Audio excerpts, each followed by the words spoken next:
Hello, hello, hello. Welcome back to another Sunday Live with Pedro Dordes Santiago. I am your host, my co-host, Hootie the Owl. So, welcome back, all you guys. So today, we'll be taking calls like we do every week, about 9:15. I'll put the number in the chat. And topics, I'll go over topics. We'll go over 3 featured channels real quick. We'll talk about my week. We'll see who's in the chat, and we'll get it going. So, let me put this number in here. Oh.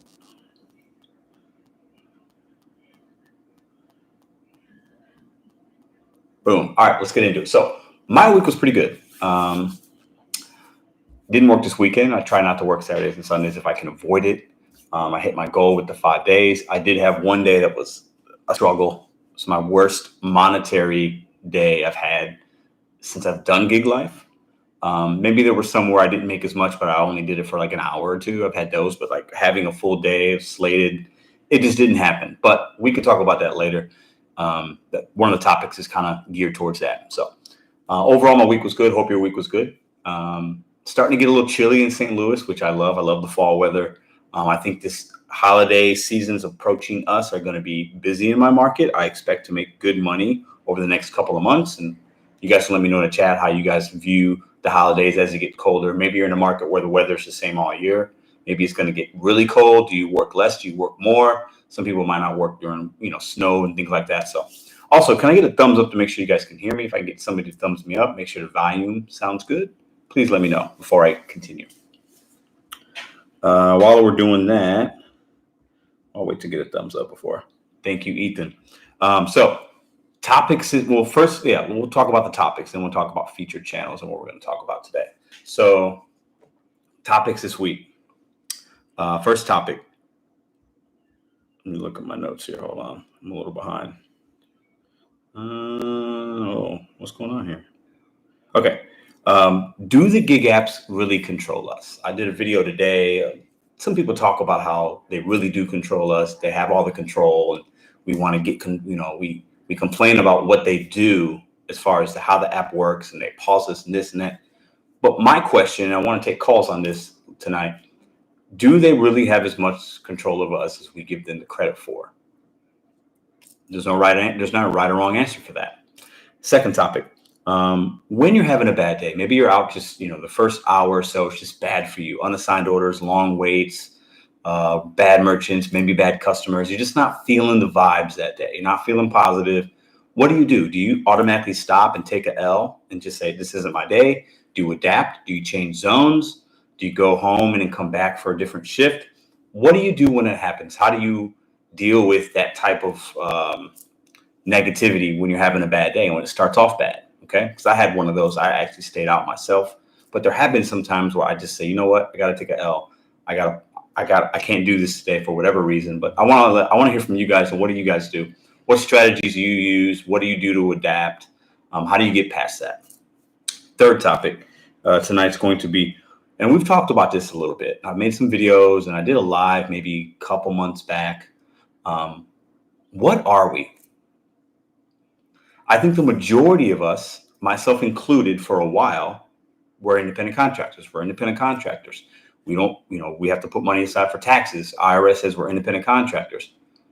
Are we independent contractors truly? Or are we misclassified? I want to take some comments on that, what you guys think. I don't know right now if there is, I think we could talk about that and hear arguments from both sides about whether we're an independent contractor. Are we a subcontractor? Are we an employee without benefits? Are we misclassified?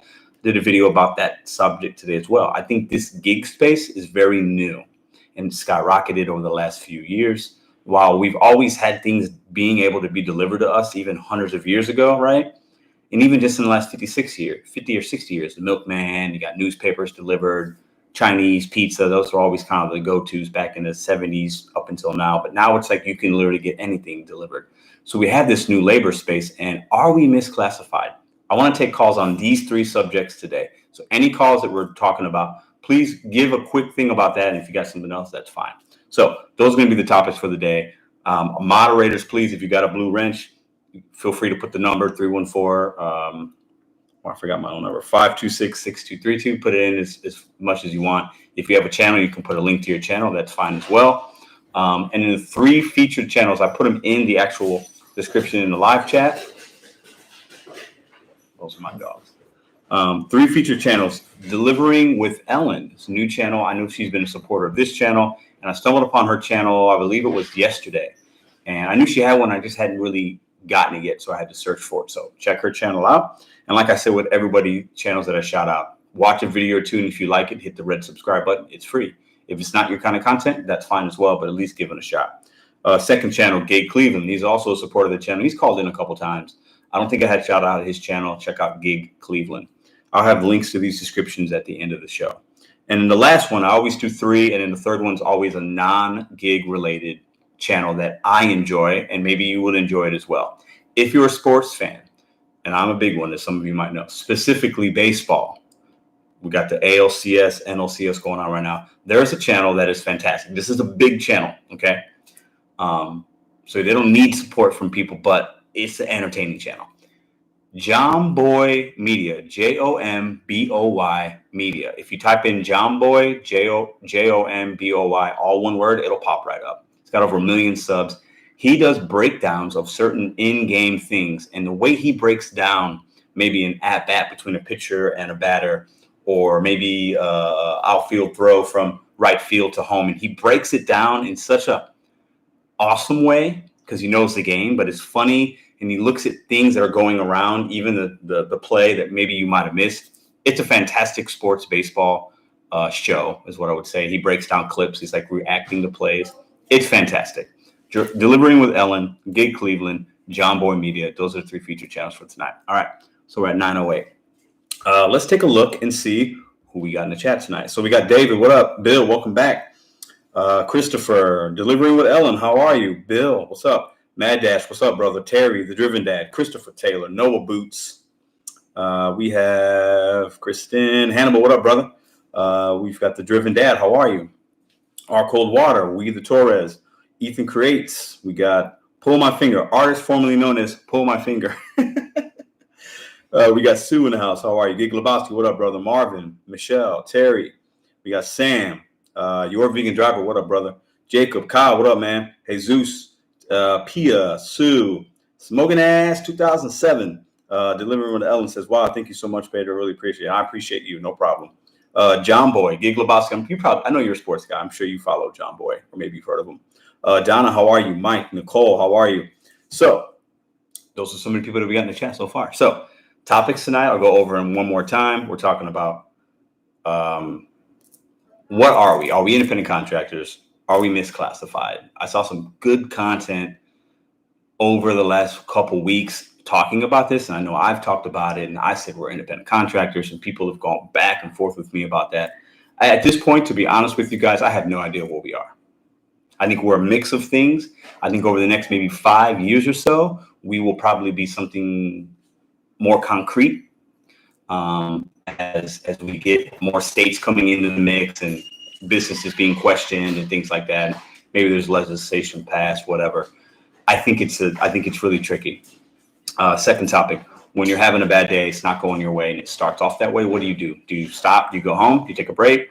Or what do? You adapt? Do you go to another zone? What are some of the strategies you use to make sure you're still making money when you start off in a bad spot? And I had one of those days earlier this week. And the first topic was gig apps. Do they really control us? Do they have as much control as we like to say they do? Or are we the ones that really hold the control and power, since we have the phone and we can turn it on and turn it off, and we can have multiple apps, we can multi-app at the same time? Who really has the control and the upper hand when doing these apps? I want to get some people's opinion on that. I have an opinion on it. I did a video today about it. I think there's 2 ways of thinking with this. These apps and play games, and this isn't me being advocating and saying they're perfect, but I think if we look at it from a broader perspective, like, we have the control, I think, in a lot of ways. But I want to get you guys' opinion on those 3 topics. All right. See if we got anybody new in the chat. Ryan, what up, man? TN. Let's see. Oh, yes. Donna. Thank you. Just finished watching Joe Gig's video. We all needed to hear this, even those of us who don't have channels. Respectfully, well said. Donna, I would agree. I watched it as well. When I go live at 9, I kind of, from like 7:30 or 8, I kind of go on YouTube, and that's when I see what's going on throughout the week. And I did watch his video. He told me he had one coming out. He mentioned me and several other people several times, questioned me on some things. I thought it was a good video. I might not agree with everything he said necessarily, but the courage he has to put himself out there and make a video and speak some truths that were his own and also truths that he believes or he's seeing in the community, I thought it was great. I put a community post up. Everybody's go check this video out. If you want to leave right now and check it out, that's fine. Check it out later. Check it out sometime. It's a long video, but I think he makes some good points, and I appreciate when people are real like that. And I think he wanted to get some things off his chest, and I think it's great. So I think some, other people might see it differently, but I thought it was a good video. I'll say that. So, and man, what up? Ethan, Joe Gig video needs to be seen. Yep. Whitney, Ethan, what up? Or Ethan's hustle. How could I grow my YouTube channel more with gig content? Any strategies to grow? I don't know, man. The only thing I would say is I think you have to be very consistent. It doesn't mean you have to make a video every day, but you got to be consistent and have a plan. And maybe it's every other day. It's this, it's that. And you have to be in the community, collaborating, seeing what's going on, what's working, what isn't, in people's comments. Get your name out there as much as you can, but you got to be consistent. That's the only thing I can say. And a little bit of it is a little bit of luck, I think, with how the algorithm picks up videos and things like that. And some of that's out of our control. Some people would say you got to have good thumbnails and good editing. I don't know. I see good thumbnails and they get no views. And I see bad thumbnails and they get a lot of views. I have no idea. Being consistent is the only thing I can say to that. All right. So we'll take calls in just a couple minutes here. I'll put the number in one more time. We don't take calls from any numbers that are blocked and or spam. So if you call and I can't see the number, I don't take it, because we do get some people that want to do some prank calls on here. So it is what it is. That's the number. And I would love to hear from some new people this week. I love everybody that calls in, but if you've never called and you're afraid to call, or you feel like you won't answer, I won't answer, give it a shot. Call in. I'd love to hear from somebody new this week. I like all the regulars as well, but I always like to hear other people's perspectives that maybe the community hasn't heard about these particular topics. There is no right or wrong answer, but have your voice heard. I want to hear other people's opinions on these kind of stuff. Thanks for the dono. We do have control of ourselves and ourselves alone if you're brave enough. Tom Diggs, thank you for the $5 donation. Thank you very much. And I think we do have control. I think we do. Listen, I'll be the first to admit I'll complain about these apps sometimes. I have a bad day, and you guys will see my frustration on camera sometimes. You'll see my positivity other times. But at the end of the day, we can turn them on and turn them off, right? We can turn them on and turn them off.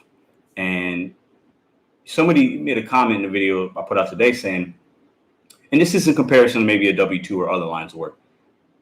If you wake up one day and you're not feeling great and you're at a W-2, you might be reluctant to call in because maybe you might get in trouble. Maybe you're on an action plan. You feel like they need you. With these gig apps, you wake up and you're not feeling it. You just don't turn the app on. Talk about freedom and flexibility. Right now, you might not make money, and we don't have PTO and things that we can use. Whereas your W-2, you can call in and there's PTO. But like at the end of the day, I think we have a little more control over our own situation and how we work the apps than we give ourselves credit for sometimes. And I think too often, and I'm included in this, we blame the gig apps. We blame them, right? And we don't look inwards enough. And I include myself in that. That's why I made the video. So when I make videos, like I said earlier, and yesterday's video and today, I'm speaking for myself as well, trying to answer questions for myself. I just do it with a YouTube channel. So I'll be interested to hear what you guys got to say. The phone lines are officially open. We are taking calls right now. So let's see who else we got in the live chat. Christy, what up? We see you're braver. I'm not that brave, but I definitely bet on myself. I definitely put myself out there, but I could be braver, I think, in some ways, but I definitely try.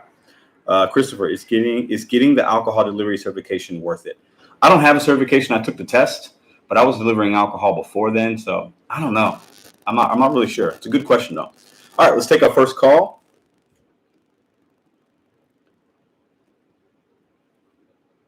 You are live with Pedro DoorDash Santiago. Who do we have on the line tonight? Yo, what's good? It's Sam Hain, your vegan driver. What's up, man? How you doing?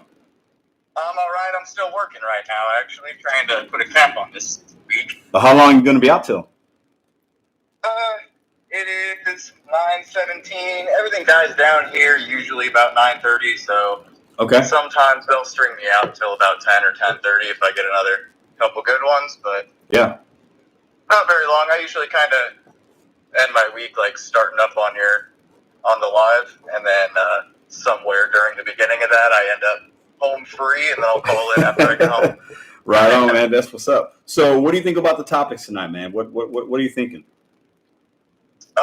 So I like the discussion. I mean, last week we already kind of touched on like with the gig worker strike topic. Yeah. I definitely kind of like said how I felt on that. So I mean, at the same time, like I definitely feel like we're independent contractors. Okay.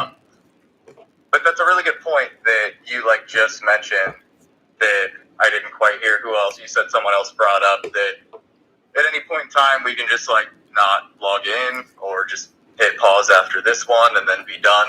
Yeah. If something comes up, like I think the thing that people don't think about is like how big that is like the stress that you don't have in the back of your mind all the time. That like you have to go to work, you have to do this, you have to go to work.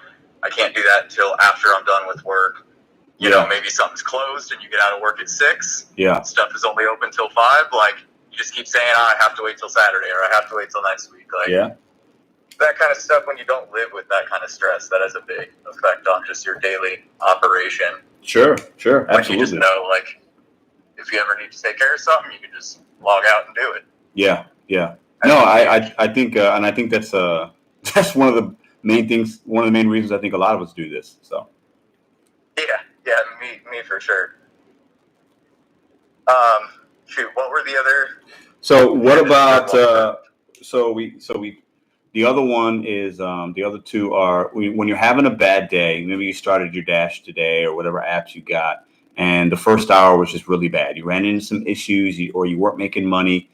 Are you somebody that just says, you know what, I'm going to take my loss, I'm going to go home, and that's it? Or do you try to adapt strategy? Like, how do you work around those kind of speed bumps?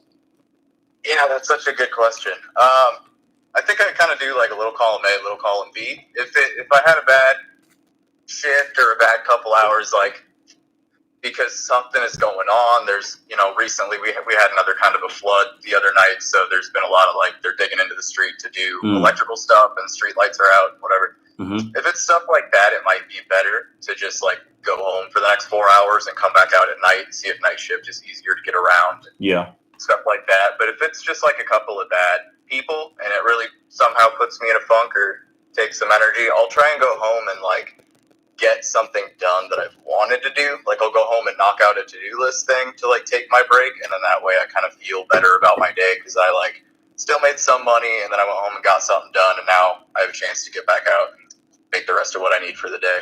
Yeah. Okay. So for you, if your speed bumps are things that are hindering time or your direction to get around with this construction or traffic or things, and you'll kind of pause but come back to still trying to get your money later on. Yeah, for sure. Because I find that like the mood sometimes does shift. Like I play a lot of the philosophy of like, so this week I had an amazing Friday. I did 230.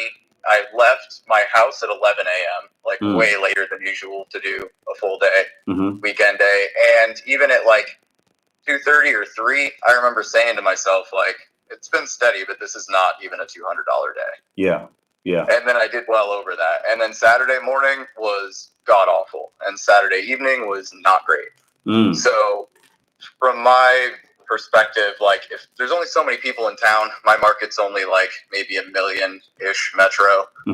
So it's like if everybody went hard on Friday, a lot of them are probably going to sleep in Saturday. Yeah. And then town would wake up. Or maybe if Friday and Saturday are real baller and Sunday's usually my best day, maybe Sunday's weak because everybody in town that's going to spend their money kind of already did. Like they're not going to splurge on food 3 nights in a row most times. So yeah. Good point. If there's something like that, if there was like graduations and something else and football and like, then, the following day just starts off real bad, I might just say, maybe today's my day off. And then Yeah. just kind of be done. But if it's like just a couple bumps in the road, then I try to reset my mood with something else that feels like I'm getting something accomplished for the day. I think I'm kind of similar. I'll have days where I'll start out real good, right? And then days the first hour is not great. But I kind of plan my week so tight with my hours, So if it's a Wednesday per se, and I had a bad first hour, like I've already allotted 7 hours, let's say, that I'm gonna work. So I just stay out because I've allotted that time, and I know the law of averages for me, at least in my market, will catch up, and I'll have a good day still as long as I'm out and I'm active and I'm trying. And I might switch zones or something, but it's very, very, very slim where I'll just say, you know what, I got to stop and go home because I've already allotted my week's planned. Like this day, I'm going to spend this many hours, and this day I'm going to do this, and I already know what days I'm going to take off, when I need to be home early. So it's hard for me because I feel like if I got to sit in my car for 30 minutes and make no money, it's just what it is. I'm not going to go home though. So. Yeah, I feel that for sure. I mean, I try to talk myself out of it when I'm about to be like, I'm just going to start heading home and see if I don't get something on the way. I'll be like, no, you need to make some money right now. Let's stay out here and make it, and we'll go home later. Yeah, no, I hear you, man. I hear you. I'll go home early if I stay out now. Something like that, I hear you. Hey, man, I always appreciate your insight, and be safe out there. I know you're still working. I hope you have a good rest of the night, and you reach that goal in the next, hopefully sooner than later. So. Yeah, thanks. I appreciate you doing these chats. No problem. I always have a good time. Thanks for your support, my friend. Thank you. All right. We're ready to take the next call. So I think you bring up some good points I didn't think about. Like sometimes you got construction and things, and maybe you just can't. It's not even feasible to be out because there's those kind of obstacles which we can't control at all. Because we're talking about the apps controlling us.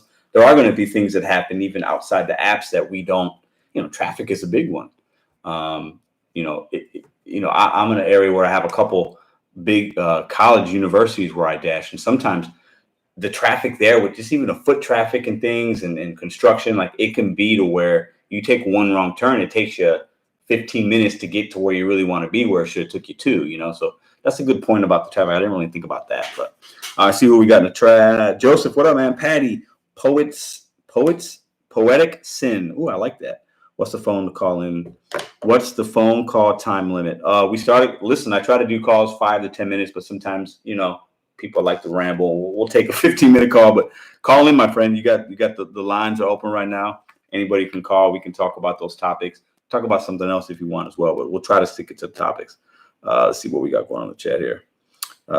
Folks had a real strong opinion on the independent contractor. I think a lot of people do, and I think it's a conversation that we're going to continue to have because I think there's so many good points on both sides, in my opinion, and I think that makes me want to pause and say, hold up, am I really looking at this from the right perspective? Because I don't know, when it comes to taxes, I think we're definitely classified as independent contractors.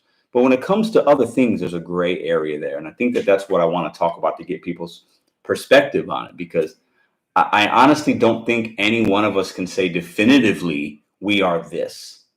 I don't think because somebody could say, well, if you look at this, that doesn't match up. So I think it's an interesting conversation. I think, like I said earlier, in the next 5 years or so, maybe even less, I think that's going to be a conversation we're going to continue to have. And there will be a new classification within this gig space because it's so unique compared to W-2, compared to people that may have a business and they seek out contracts. We don't really do that. We use an app to get money. So I think it's very different. So, all right, let's take the next caller here. All right, you are talking to Pedro Dores Santiago. Who do we have on the line tonight? Oh, man, my name is Kevin. You said Kevin? Yes, sir. How you doing, my friend? I'm good, man. Yo, Pedro, I just wanted to say this. Yo, I love your channel, bro. Thanks, man. And I've been thinking about starting my own channel, but I kept on order, putting it off and stuff. Yeah. And so, dude, pretty much just watching your channel have really inspired me to really just go at it, bro. And I really, really love your channel, bro. I love the information that you be putting out there. And I just had to tell you that, bro. Hey, I appreciate that, man. I'm just a guy making videos. I have a lot of fun with it. I try to help the community when I can with certain things. And try to give my opinion, and people aren't always going to agree. But at the end of the day, like, I like doing this. I really do. So would your channel be gig related or something else? Yeah, it is going to be gig related, and it is going to be family related too. Okay. Like, so I'm gonna like throw a little bit of all of that in there. Man, listen, look, I got some big things planned for this channel. Next time that you have a call-in show, I should have up at least like the first episode. But by then, and I will let you know all about it, man. I definitely, man. Everything, all of the tips and things that you like give out, yo. Like, I swear, I really, really appreciate it. Like, I've been doing DoorDash for about a year and a half now, and man, like, you had taught me stuff like that I sort of had already knew, like, but it's just actually good to kind of like hear that again, like, you know what I mean? Just like, reassurance, like, you know what I mean? Yeah, I think you've been doing it about as long as I have, and I think we get sometimes, at least I'm guilty of this. We get stuck maybe in our ways. We get stuck to being comfortable with doing certain things, working the app a certain way, only dealing with these merchants or these zones. And sometimes hearing somebody else's perspective can give you a different outlook on it and give you a way. Maybe I am doing it right, or maybe I can adjust a little bit. So I think that's what's good. And I still learn stuff every day, whether it be from other people on YouTube or maybe a mistake I made. Like this gig world is like, every day can be a little bit different because every order is a little bit different, So I think you bring up a good point. So what about the topics tonight? What do you think about these? Man, honestly, man, I don't even know actually what the actual topic is. I just had got on my phone, like, and I saw that yeah. Like, so I just like called in, like, I appreciate it, man. I saw the number, and I was like, oh snap, let me call in. So can I give you one of the topics and get your live opinion on it in real time? Yeah. Okay. Yeah, what's up? So when you're having a bad day, the first hour's not great, you ran into obstacles, whatever that is, right? What do you just stop and take a L for that day and go home, or do you adapt strategy? What do you do when your day doesn't start off right? Man, I try to adapt because just like whatever, giving up isn't always like the good thing. But I try to adapt, and like what I would do, like, is I would like put on some kind of like calming like music or something, like listen to like a podcast, just like something to kind of like to pretty much keep my whatever vibes up or something, man. Because sometimes, like, you could get that first order and then something could go wrong, and then all of a sudden it's like, just like the whole day is like messed up, and you're like, man, I don't feel like doing this, and I'm not waiting here, and I'm like, you know what I mean? Yeah. But even like podcasts and and I am a religious guy, like, so I'll be like pray about it, something, man, like, like, but honestly though, like, I can't even lie, like, I done had days like where just like something would just like go bad, and all of a sudden I'm like, man, you know what, screw it, I'm done, I'm going home. Like, you know what I mean? Like, we all done been there. Yeah, for sure. For sure. But, go ahead.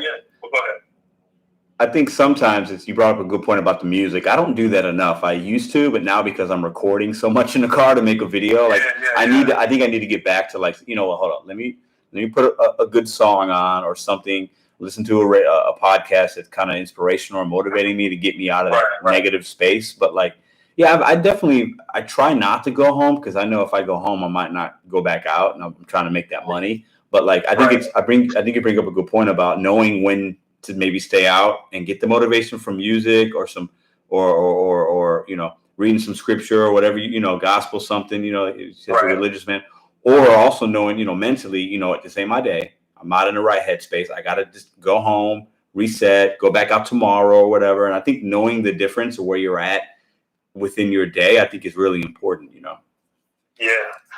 most definitely. Hey, but Pedro, I do got one question for you. Sure.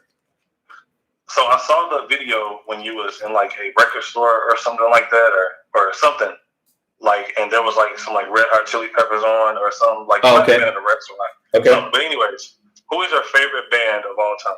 Ooh, favorite band. That's I guess, no, that's a good one. 3, I guess. Okay, I do like Red Hot Chili Peppers. They wouldn't be in my top 3. I do like their music though. If we're talking bands like bands, or can like I put hip hop groups in there? Whatever you want. Okay. I won't do hip hop because I talk about that, and a lot of those people are going to be like old school, just like Tupac. Well, yeah, they're going to be just one. They're going to be one person. So you ask me bands, so I'll do bands. Yeah. I like the Beatles. As cliche as that is, I like the Beatles. I like what they did at that time. I like what they stood for. Some of their songs were very different musically. The composition of it was very different. They took chances. So I'm a big Beatles fan. Lately, oh man, band.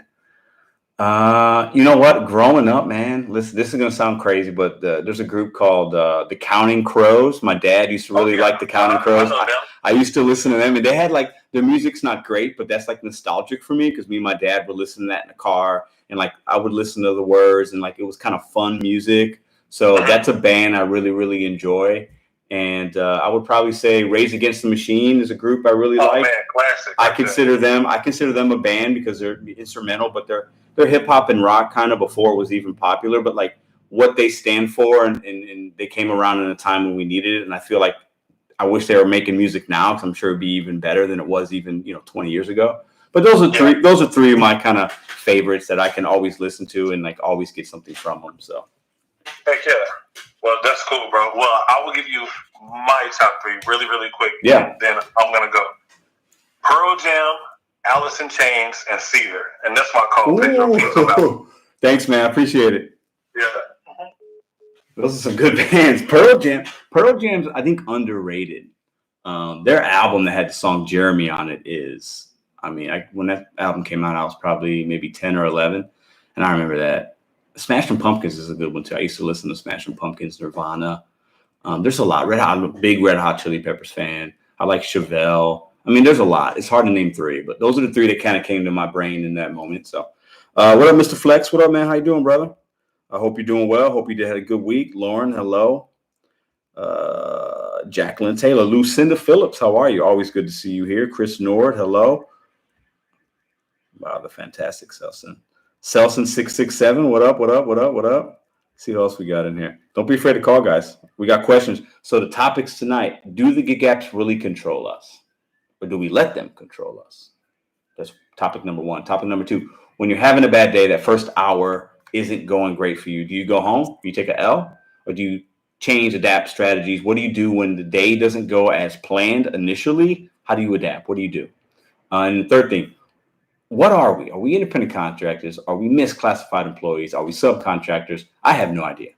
I'm telling you right now, I think we're a mix of those three or four things. I want to get other people's opinions on that. I think independent contractor is what most of us say we are. I think if anything, we lean mostly towards that, but I don't know if we're 100% independent contractor. I'm not sure. And I want other people's opinion on that because I think in the next few years, it's going that this space that we're working in right now is going to change a lot, whether it's what we deliver, how we deliver, if certain legislations or rules get passed, maybe it's to where we have to always schedule a week in advance so they can control how many drivers are out there. I think a lot's going to change. And as more things change, do we become more independent or do we become more like a W-2?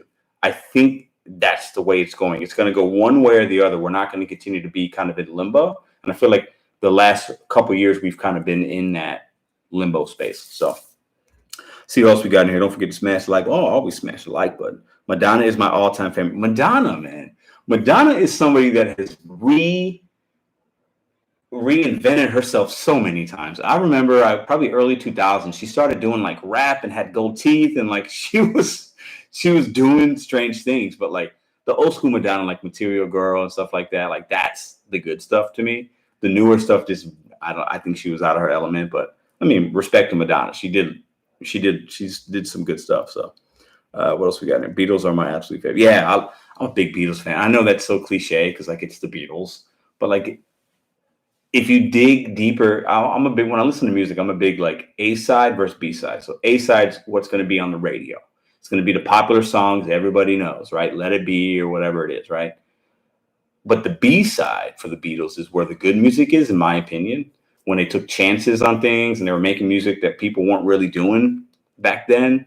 I thought that was the good stuff. And they talked about politics and world views, but then also they'd make a CD basically where you can tell they were tripping acid for half the CD and were out of their minds with drugs, but they were making music. Like, to me, that's fascinating that people can like do so many different types of music and also be very successful like they were, obviously.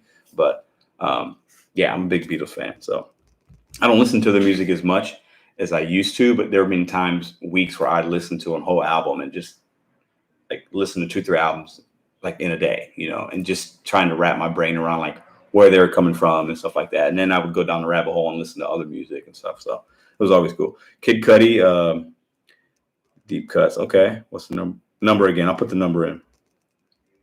314-526-6232. Oh man, I have a thing where I struggle texting and using the keyboard on my phone. It is one of the smallest, biggest pet peeves I have. I always misspell words. I can't. I don't know what's going on. I'm not, the technology side for Pedro de Santiago is extremely low. So just so you guys know, 6232, boom. If I had a gun on my head, I'd say Radiohead.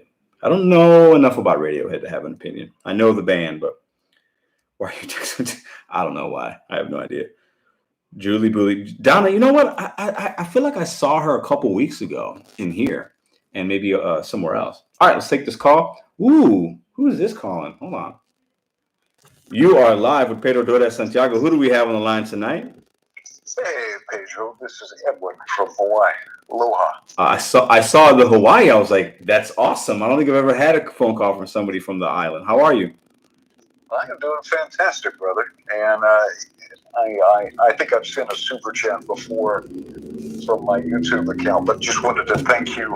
Listening to you and guys like you got me off to a pretty easy start with this gig stuff. I do it part-time after work, and I've got to say I've had a pretty good experience with it so far.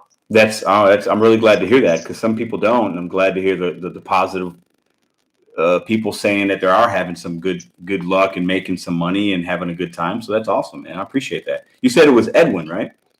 Edwin. All right, cool. So what do you think about the topics tonight? All right, let's see. Topics. Independent contractors. We are independent contractors. Okay. My day job, I'm a project manager for a construction and demolition company. Okay. And we're independent contractors, though I think we're highly constrained. But I know, and everyone may not be like me, but I'm multi-app. On any given day that I do this, I'm using 3 or 4 apps. Okay.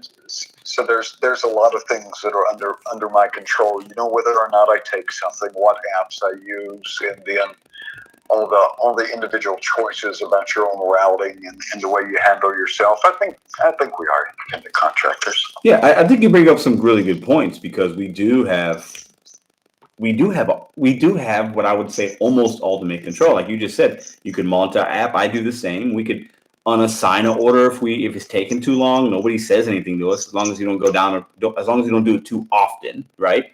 But like I could unassign and take the better Uber one. I could, there's a lot of things and freedoms and flexibilities, and we're given a lot of leeway, and I think in a lot of ways, which I think brings a lot of people to this line of work, because in that way it's easy, but it's also very freeing, because you don't have a manager you're reporting to necessarily, and I enjoy it for that reason.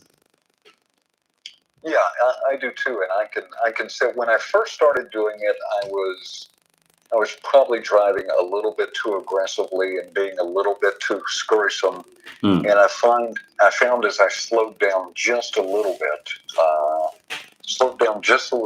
and did everything very thoughtfully and very methodically, that I enjoyed myself more. And I slowed down and started enjoying driving around Hawaii. Well, how long have you lived on the island?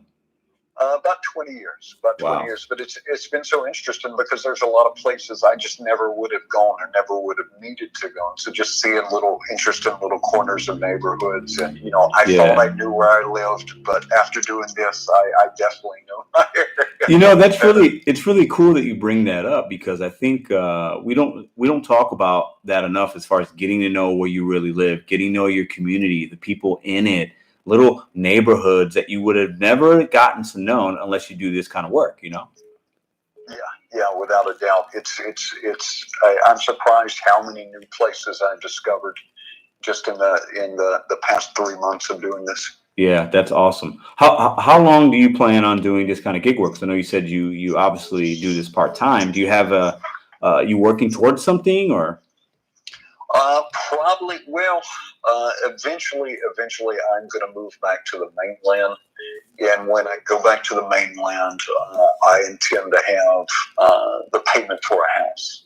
So eventually, I'll move back to North Carolina, and probably in about a 2 or 3 year time horizon. Mm-hmm. And I want to be able to go back with enough money in hand to purchase a house outright.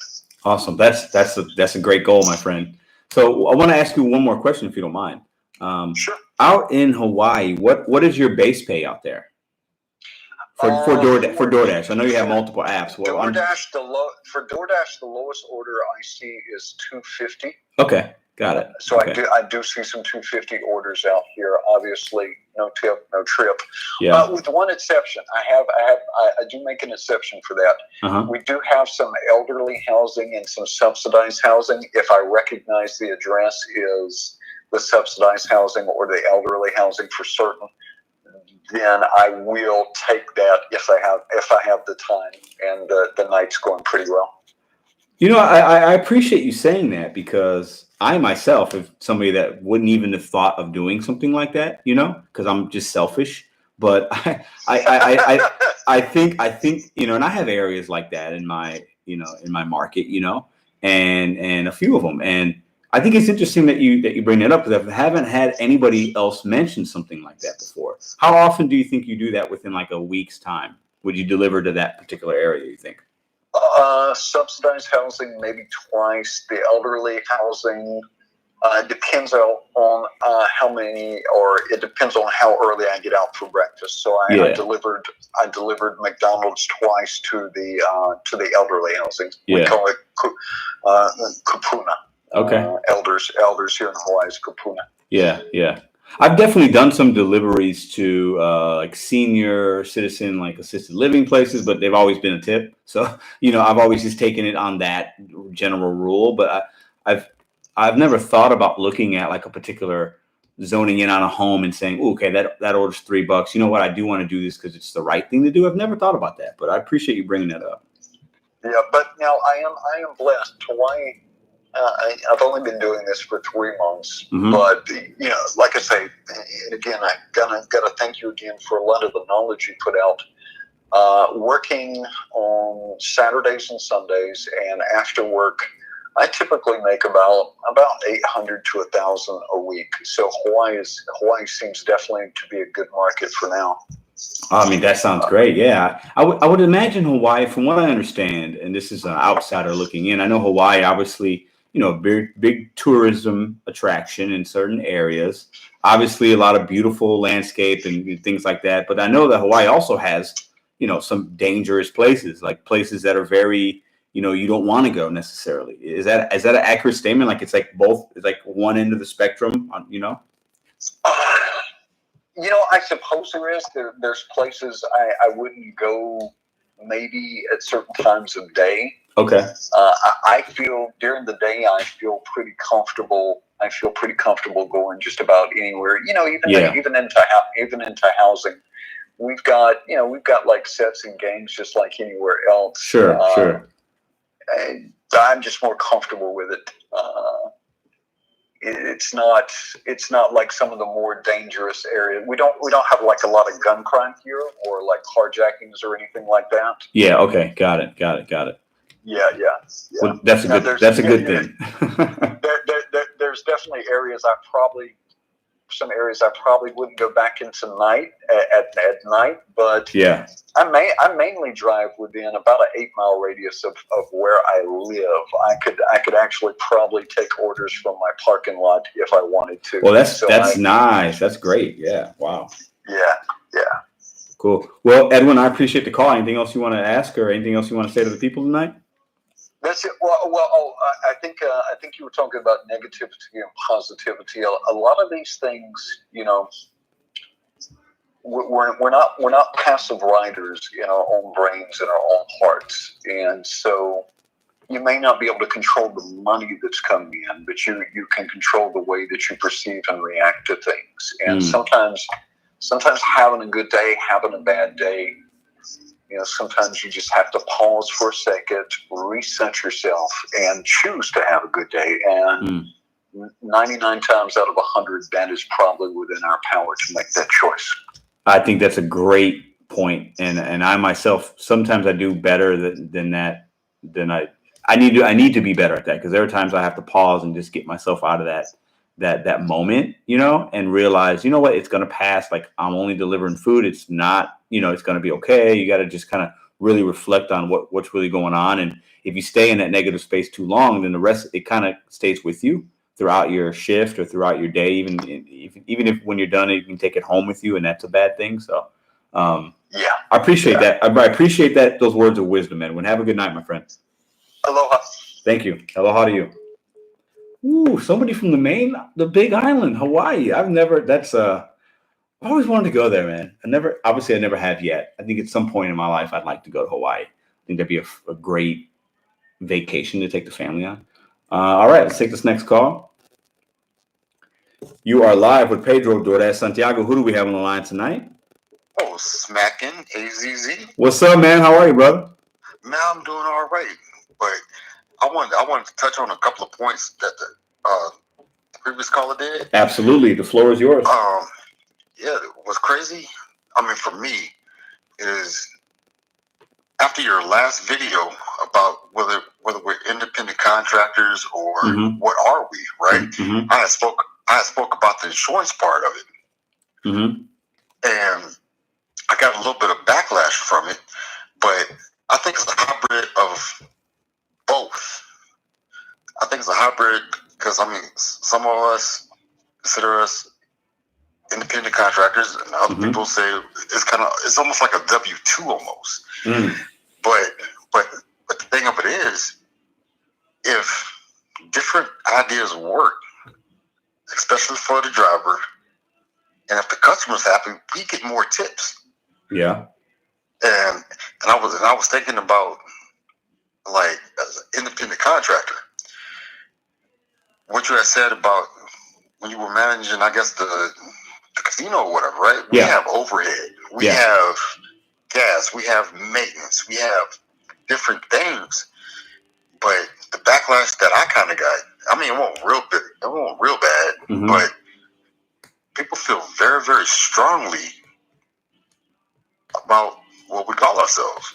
Yeah, I think some people do, and I think maybe there are reasons for that. I don't know. I think they could be personal. I think some people, for me, I like to call myself independent contractor. I think sometimes it sounds good.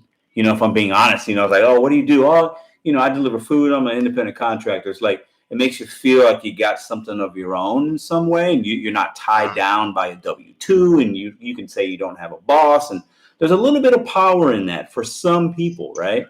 Whereas others might say, well, no, you're not an independent contractor because I really am. I have this kind of business and you guys are just misclassified. So, I like to talk about this because I think there's positive. I think there's good points on both sides. And right now I'm kind of like, I think we're just a mixed bag of a couple things.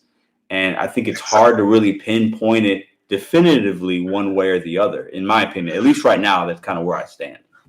Well, in that case, even Congress, when I guess with the Prop 22 in California, it's big life has changed so much over the last 3 years. Oh yeah. But what I would like to tell the people out there that's listening, it's no matter how much money you make or how much money you don't make, sometimes you have to educate yourself on supply and demand, because some markets are very small, where other markets you could take volume and low paying tips and keep your money rolling. Because I mean, like, the big thing when I first started watching your channel and other people's channel, it was cherry picking versus taking every order. Yeah. You understand what I'm saying? I do. And, yeah. But the thing of it is, like, like your channel's become part of my routine. Well, thank you for that. I'm humbled that I'm part of your routine. Thank you. No, because the reason why I say that is because every different perspective helps. Okay, so and other channels I just stopped watching because it was clickbait. Yeah, we have some of that, but I think you bring up a good point. Every channel has maybe a different perspective, and I watch a lot of different channels because I can still learn. I feel like sometimes I can learn from somebody that maybe even they don't think like me, or their strategies are different, but I can take something from it, good, bad, or indifferent, and I'm learning. I don't want to just watch every channel that's just like mine, because I'm not going to learn, right? I got to be able to be challenged a little bit. I got to understand other people's markets. What are they going through? How can I relate it to my market, if I even can? But there's so many channels out here now, right? Like, there's so many, and I think it's not a bad thing. It's YouTube. We can all have a channel, right? But there are a lot of differences, and some of them are definitely clickbaity, but that's because they want views and maybe they're getting money from it. And I'm not going to knock anybody's hustle. So. No, I mean, that's what I'm saying. I will never be in nobody's pockets. Your hustle is your hustle. You know what I'm saying? Like, but what I'm saying is, if people have the more mindset, whatever you classify yourself as, everybody is going out here trying to make their money. Yeah. And some people do this full time because they have to leave their W-2. Some of us do it part time. Like, I have two other different sources of income. So I know I can. We talked about this before. Yeah. But the thing of it is, as soon as I brought up the insurance thing, it's like raw. Like, people were upset. Like, it's up to everybody to go get insurance. Blah blah blah blah. Yeah. And I'm like, well, some people need assistance. Some people are doing. Like the last caller, he said he was a project manager or whatever. Right? Yeah, for a construction company. Yeah. Right. Okay. Now he has a very good source of income, but he's doing this on the side to save up for a house. Yes. Yeah. Now what is wrong with that? But some people in these comments that I read, I'm like, well, that's what that man's trying to do. Yeah. You don't have to do it. Yeah. There might be somebody that's just trying to pay bills or catching up on debt. So what I would like people out there to know is whatever their hustle is. Yeah. It doesn't have to be your hustle. That's a good point. Yeah, that's a really good point, man. I think we get too stuck in the maybe judging or criticizing somebody else's hustle. I've been guilty of it myself, and it's like, oh, why are you doing that? Like, at the end of the day, we're all out here really trying to make the same thing. We're all trying to make money, and our goals might be different. Our goals might be different, and what we're putting our money towards is different. But at the end of the day, everybody gets paid on Tuesday or Wednesday, and we're all chasing some money for whatever reason. And that's you can't knock anybody for that, right? Like, they got their own goals, you know what I mean? So, I mean, but I got one last thing to say. But like I said, it's between you and UDM. My niece, she's been multi-apping, right? She has actually been multi-apping, and I said this on UDM's channel, and she's killing it. Literally, she's killing it. But I just stopped doing it because once I got to my goal for what I had to pay for or saved up enough, then my hustle kind of backed away. You know what I'm saying? Like, it diminished. And then, but when I need it again, I know I have the the leeway to go back out and start dashing again. Mm-hmm. And like, to me, it's crazy because I really do listen to people's opinions, and I'm like, well, okay, that's your opinion. It's not a fact. The only people that can determine your life is you, and that's your fact. Amen to that, man. Yep, absolutely.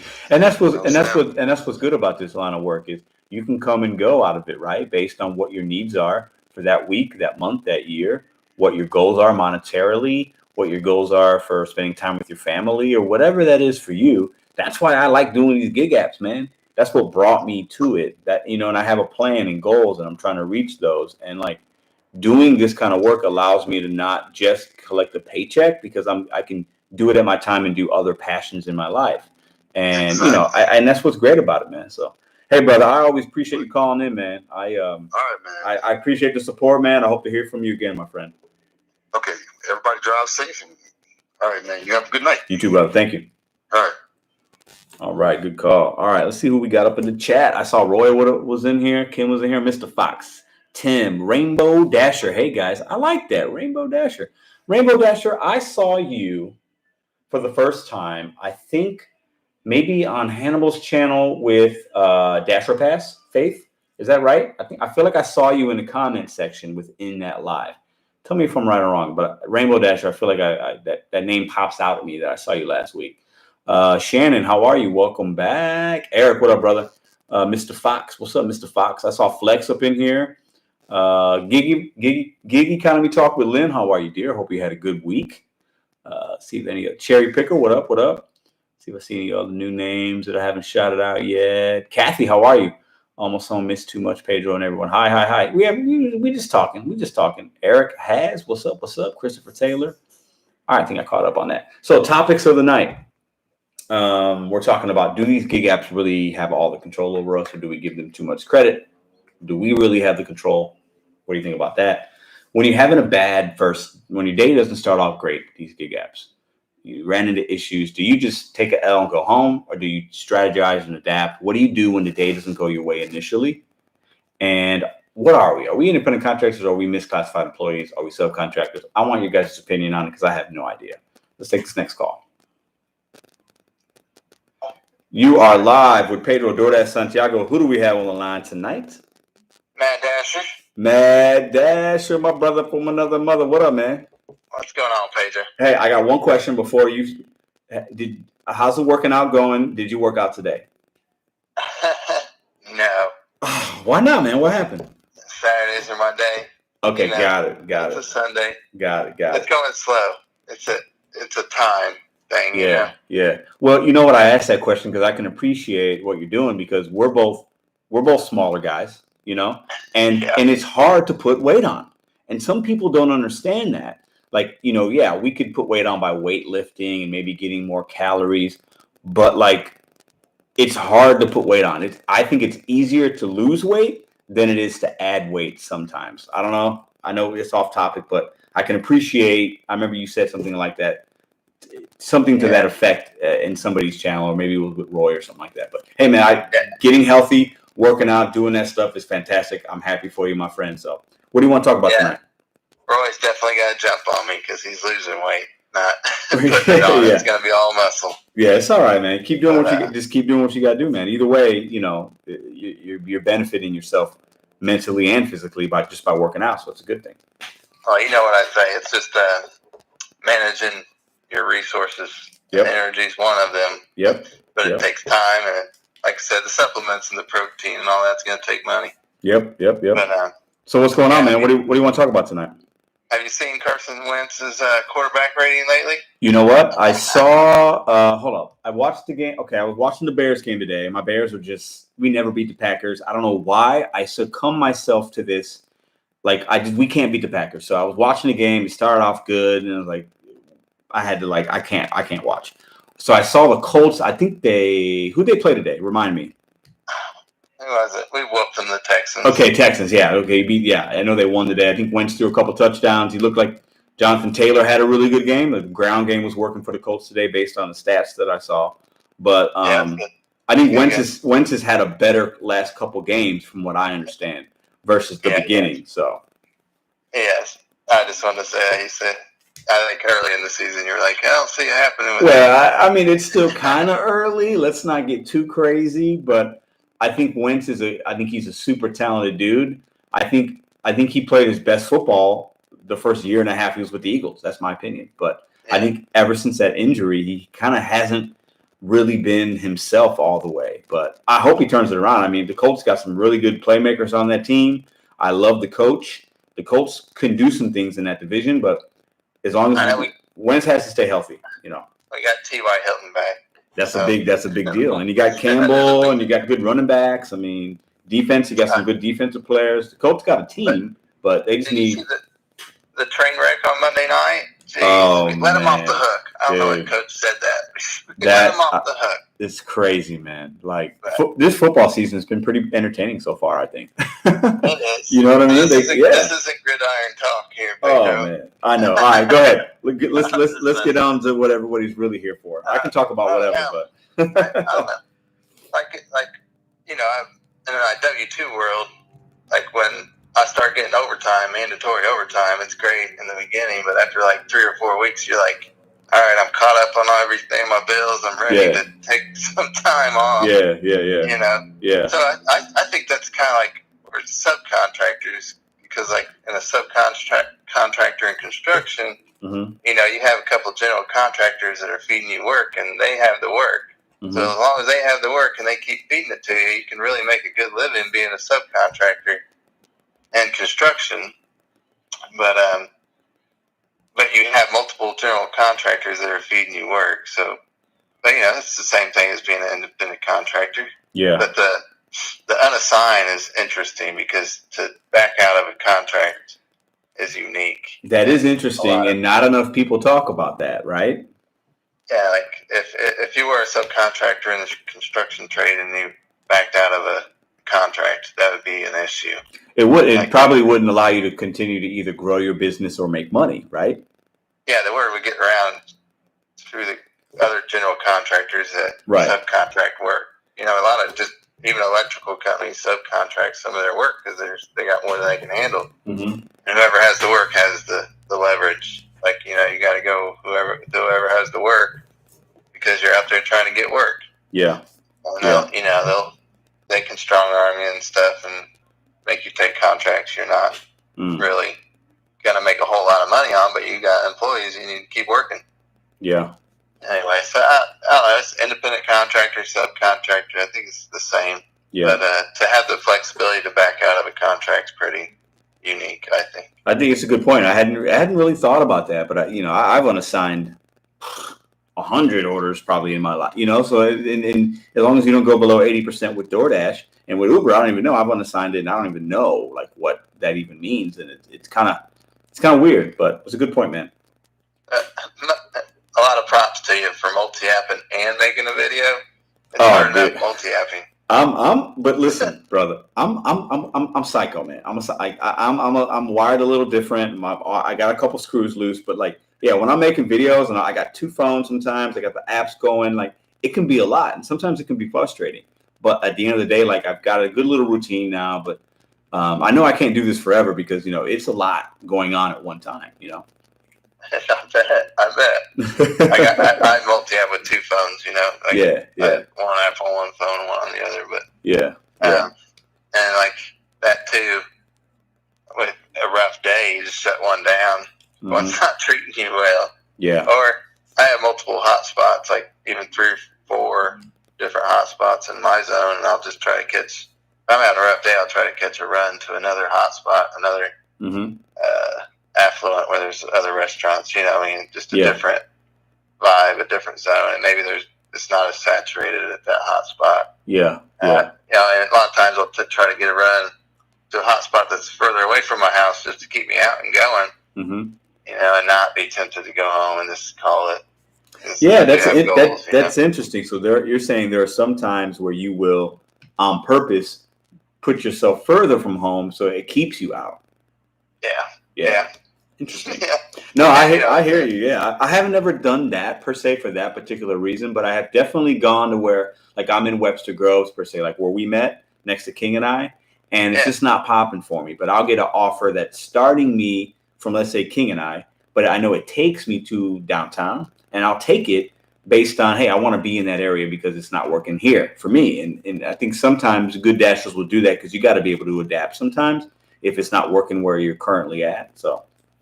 Yeah, like you said, the law of averages. It'll yeah, and it's usually early in the night because I only dash in the evenings. So it's just on the weekends, But a lot of times it's early in the night, and it will get better as the night goes on. Especially if, like I said, if I can relocate to a different environment where I'm not, I don't know, no subdivisions kind of thing, or just a different theory or different strategy. Yeah, let's change up my strategy.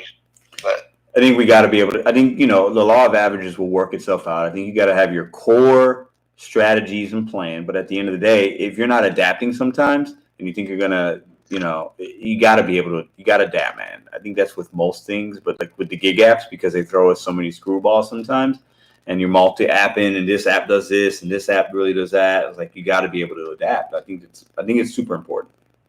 Yeah, it sure is.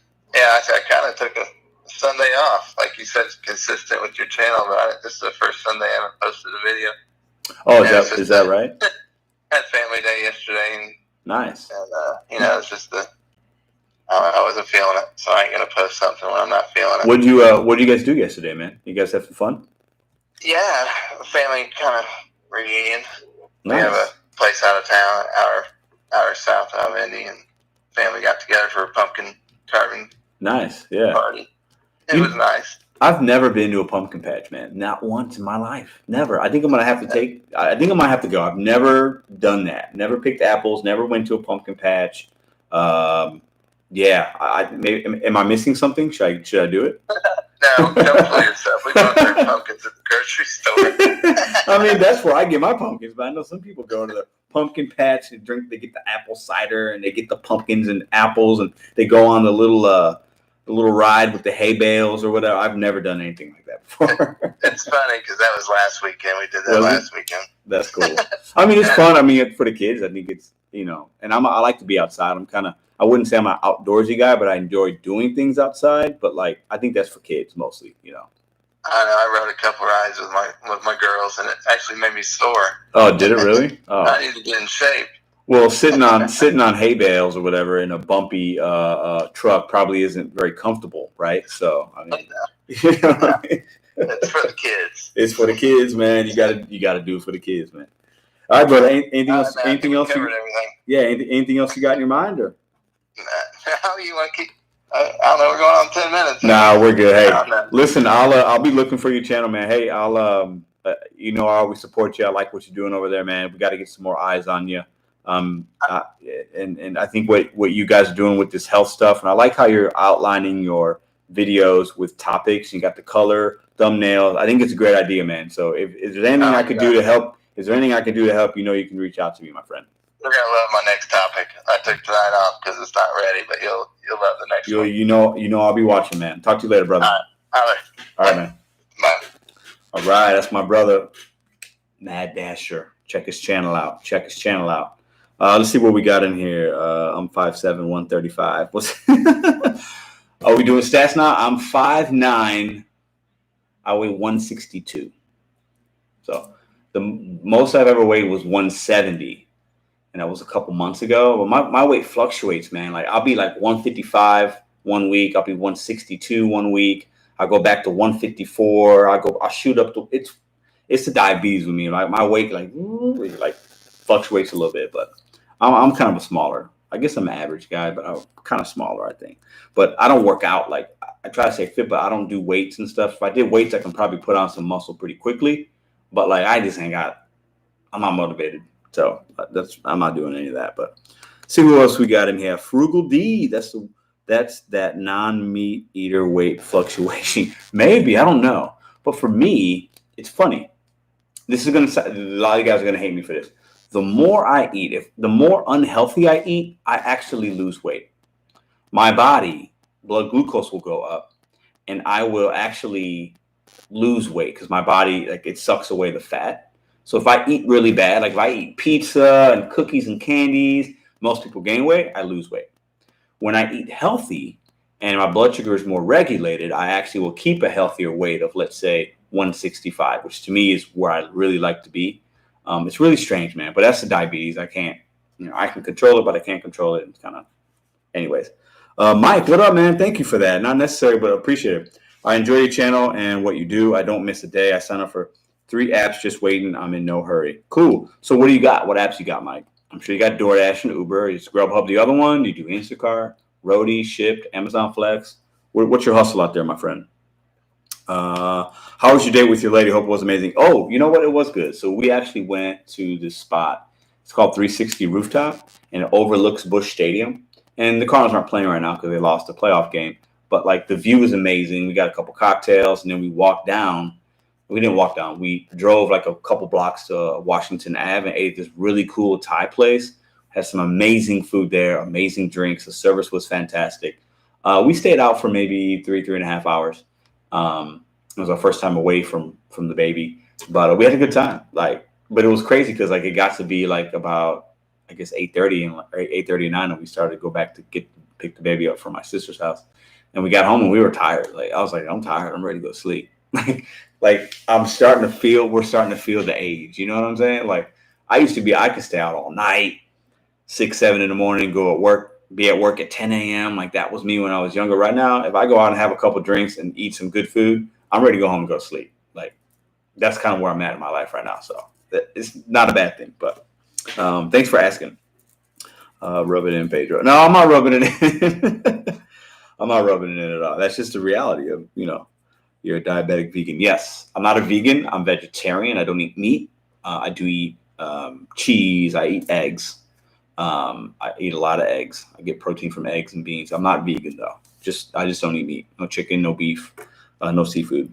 Vegan driver, you're on. You're type 1. I am type 1, David. Yes, I've had it since I was 21. All right, let's see who we got. We got another caller. See who we got on the line tonight. Welcome to Pedro Dora Santiago's live late night gig show. Who do we got on the line tonight?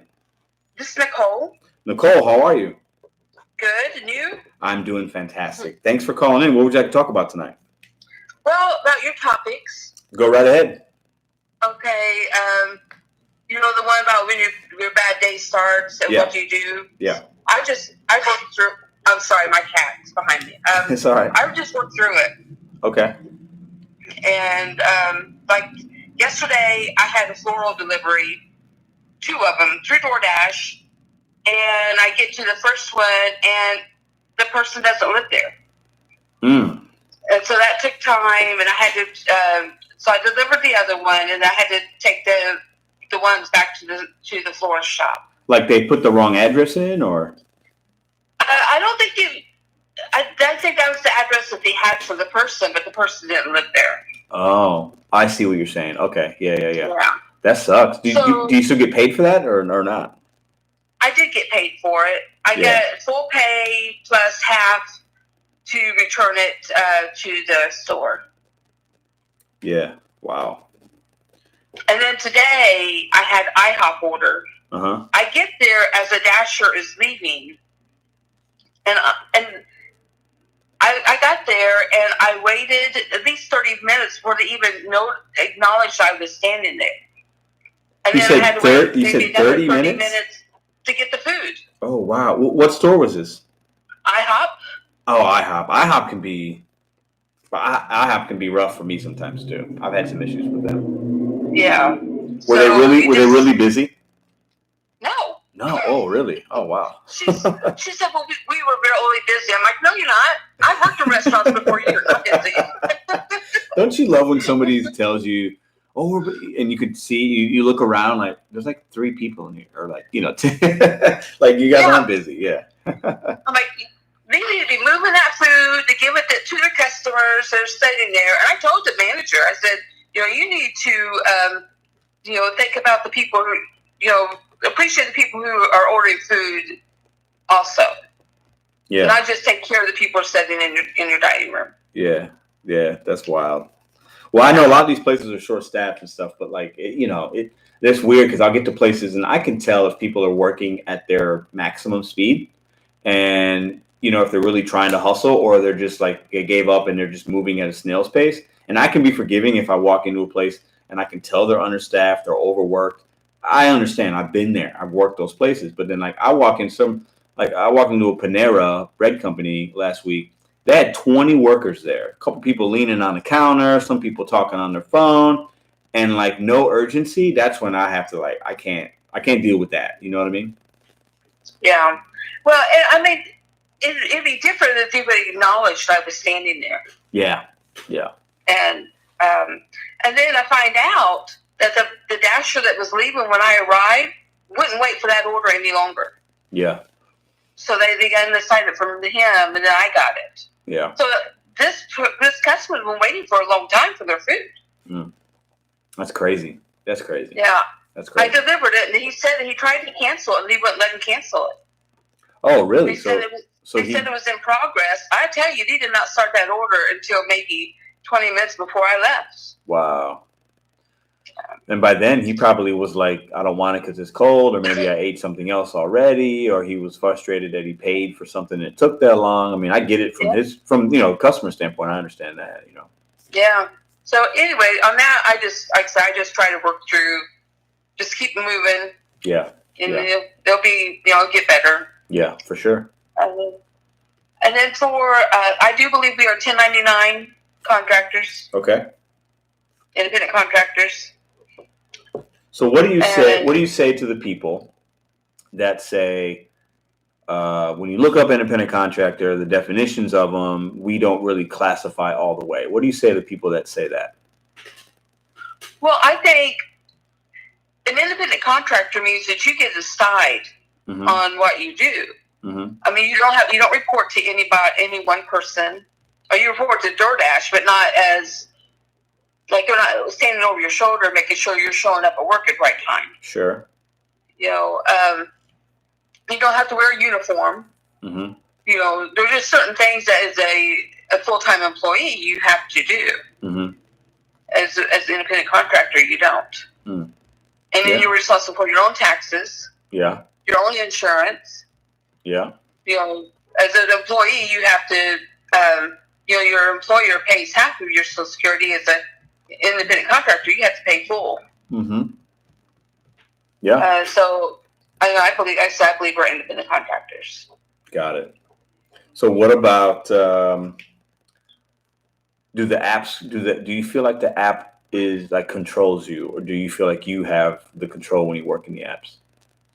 I feel like I have control over it. Why do you feel that way? Because I get to decide on if I'm going to go out and work or not. That's how I feel too. Yeah, I mean, I feel like I can turn it off, I can turn it on, I can work right now if I wanted to. And I think we're limited in some ways. You got to make sure your rating is a certain thing. You got to make sure you don't unassign too much. They do give us a delivery by time. So there are some parameters we have to abide by, but I don't ever feel like I'm forced in any way, if that makes sense. Yeah. I mean, some of these deliver by time. This is the time I'm just now getting that order. Yeah. Well, that too. And that's out of our control.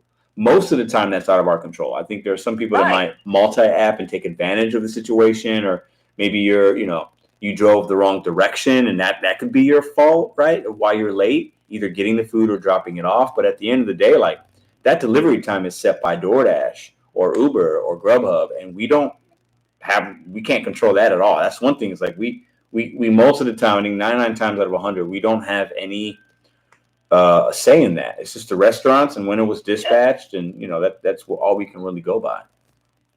Well, my last order today, I had a stack, and it was for Popeyes and for Wendy's. Oh, like bless your heart. I would never take that. I could never do Popeyes and Wendy's. Well, the Popeyes was $11. Okay, well that's good. And then they added a $6 Wendy's. Yeah, well, that's good. That's good. Okay, so this is pretty good. So when I go and I get the food from Wendy's, and then it takes me to deliver this immediately. It's in a mobile home park. There's no numbers. You can't see them. It's after dark. I'm like all over this mobile home park trying to find this customer. Mm-hmm. She wasn't too happy by the time I arrived, so I called the Popeyes customer and just explained the situation. Mm-hmm. And he said, "Well, just go ahead and cancel." Mm. So I unassigned it, and I told him to call and or go on the app and cancel the order. Yeah. But I don't see. It's hard to see these the house numbers and there's no street signs at all in this mobile home park. Oh, really? So yeah, it's I just moved to Clearwater, Florida from Indianapolis about 6 months ago, so I'm still learning my way around. And sure. And in Florida, there's a lot of mobile home parks. Yeah, there are a lot. There's a lot. I've been to Florida many times, and driving through, even good areas, bad areas. There's mobile homes all over the place in certain parts of Florida. Yeah. Yeah, and the thing is it'd be different if they would put the numbers where you could see them. No, you can't. You gotta, especially if it's nighttime, you gotta have a flashlight or something, because otherwise, it can get sketchy in a mobile home area. With you can't, you know where you're going, and maybe you knock on the wrong door. Like, you got to be really careful with that kind of stuff. Yeah. So anyway, that was my last order, and I'm like, I'm done. I'm going home. No, I hear that. So do you do this full time or part time? I don't think I asked. I actually just do this part time, but I will be doing it full time because I'm about ready to lose my job. Oh, I'm sorry to hear that. Because of the vaccine mandates. Got it. Now, I work for a very large health care organization that's actually based in St. Louis. Okay. And they have 150,000 associates across the country, and doctors and nurses, and I work in administrative level, like accounting level, and I work from home. So how me not getting the vaccine is going to harm my coworkers, unless they all come to my apartment. Yeah, that's weird, because if you're that's strange. But I guess it's one of those matter of fact, it's like, what do you do? I don't know. That's strange. Well, I hope you can still make what you need to make doing this. I think I think these gig apps are great. I don't know if you got multiple apps or not, but hopefully you can still make the money you need to make. I don't know what your other plans are. Maybe you'll get another W-2, but I wish you the best of luck. Yeah, I only do DoorDash. I'm not a multi-app person. I don't think I can. I'm not that. Not ready yet. It's just not ready to do more than one. Yeah. So I'm on PTO all this next week, and I'm going to see what I can do with the DoorDash and see if it does bring in the same money that I'm already earning. Yeah, sure. Well, good luck, and I appreciate you calling in tonight, Nicole. All right, thank you. Have a good night. All right, everybody needs to give some love to Nicole. Let's wish her well in her new endeavors of work and doing the gig apps, and she's on PTO, which is, I guess, a good thing. But vegan driver Zach, what up, man? How you doing, brother? Every address should have a mailbox on the street with the address on the box. How great would that be? It would be, but man, I've been to some places like I've been to some places there isn't even I know the GPS pings me. I know where I'm at pretty much, and you can look at the house next door and the one on the other side and figure it out. But I've been to houses and there's no. It's supposed to be 123 Cherry Street, and there's no numbers on the house. And I've looked. I'm looking here. There's no mail. Like, the mailbox ain't got a number. The house ain't got a number. I'm looking up on the roof. Like, I'm looking for a flag somewhere. And they order food and it's dark, and there's no light turned on. It looks like there's an abandoned building, and I'm like, all right, I'm gonna drop it off at the door, take a picture, and keep moving, because I feel like Michael Myers is gonna be behind that door or something. Because there's some neighborhoods, man, I don't even know. It's wild. But listen, don't forget, smash the thumbs up button for my co-host Hootie the Owl, okay? And just so you guys know, I got some books here he's sitting on. This is Jay-Z Decoded. This book came out back in 2008, I think. It's a pretty good one. I got a book called The Immortals. I got a How to Become a CEO book. And I got one of my favorite books. I've read this book I don't know how many times. The Intellectual Devotional. it's got just a lot of really cool history stories about different topics. So it has like a philosophy. So it basically has like topics like religion, philosophy, literature, visual arts, science, religion again. Like, and it has history about certain people, and I love it. I've read a lot of what I know about stuff has come from this book. I'm a man of like very little intellect, but like I know a lot about nothing, if that makes sense, and it's from that book right there. So let's share with you guys what I got on my book table to get Hootie the Owl standing upright so you guys can actually see him a little bit.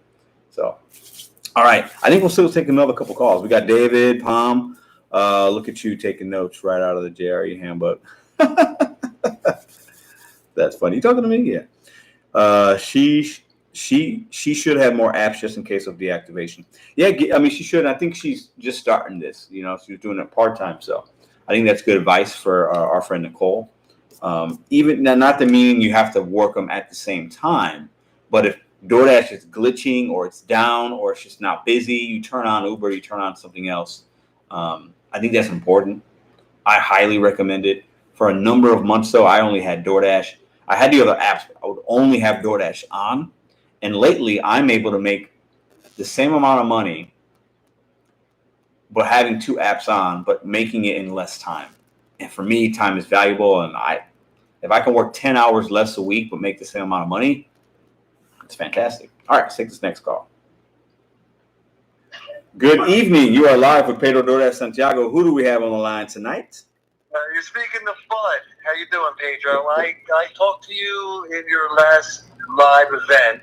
What's and up? Actually, if I could send some screenshots, but I didn't get them done. It's all good, man. How you doing today? Not too good, but not too bad. I kind of took the day off. I adapted and watched some football. Because here's my situation. Mm-hmm. I live in South Jersey, about 15 miles due east of Philadelphia. Okay. Okay, I am surrounded by 7 Walmarts. Oh, I remember now. So let's talk about this. Yeah. I don't do DoorDash yet. I can't get the application to stay on my phone. Okay. I just got accepted by Grubhub today. I just filled out my application, but I'm doing Uber Eats. Okay. What my problem is my acceptance rate is at 32%. Okay. Because I'm getting 68% Walmart orders. Okay. And I really don't know how to wheel around that. I mean, my only option, I think, would be like going 65 miles south to Atlantic City, and they're like at 3.4 to 4.2 times factor right now. So, I mean, I really. What would you do in this kind of situation? I've called Uber Eats and told them. See, I was in the Navy and I had an accident in the Navy. I wear a back brace. Mm-hmm. Now, when I first started, I did go to one of the local Walmarts, and I took one of the orders. Mm-hmm. So as I was sitting there with another driver, we were talking. The kids wheeled out the orders, and I kind of got really lucky because I only got like 2 of those little blue carts with like 5 bags in it each. Yeah. But the guy next to me, he got like a 50-pound bag of dog chow, a 35-pound bag of cat chow, yeah, a 50-pound bag of cat litter, and like 8 things of water. And that's when it made me realize, hey, I can't do these kind of. I can lift a bucket of chicken 10 stories up. But to try and lift a 50-pound bag of, cat chow, dog chow up 3 sets of steps, I just can't do that. No, I hear you. I called them and I tried to tell them, they said that they documented this.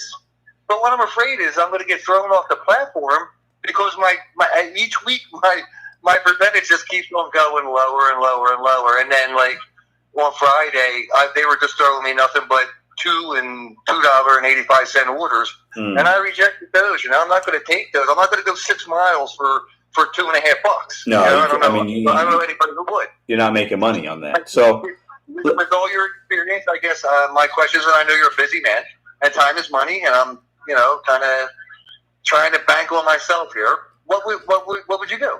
So I don't know as much about the Uber acceptance rate as I do DoorDash, but I will say this: my acceptance rate with Uber right now is 25%, and that's normal for me. On both my apps, they usually in the 20%, and I so that's lower than yours on Uber, and I still get good orders and I still get bad ones. So I don't think the acceptance rate matters.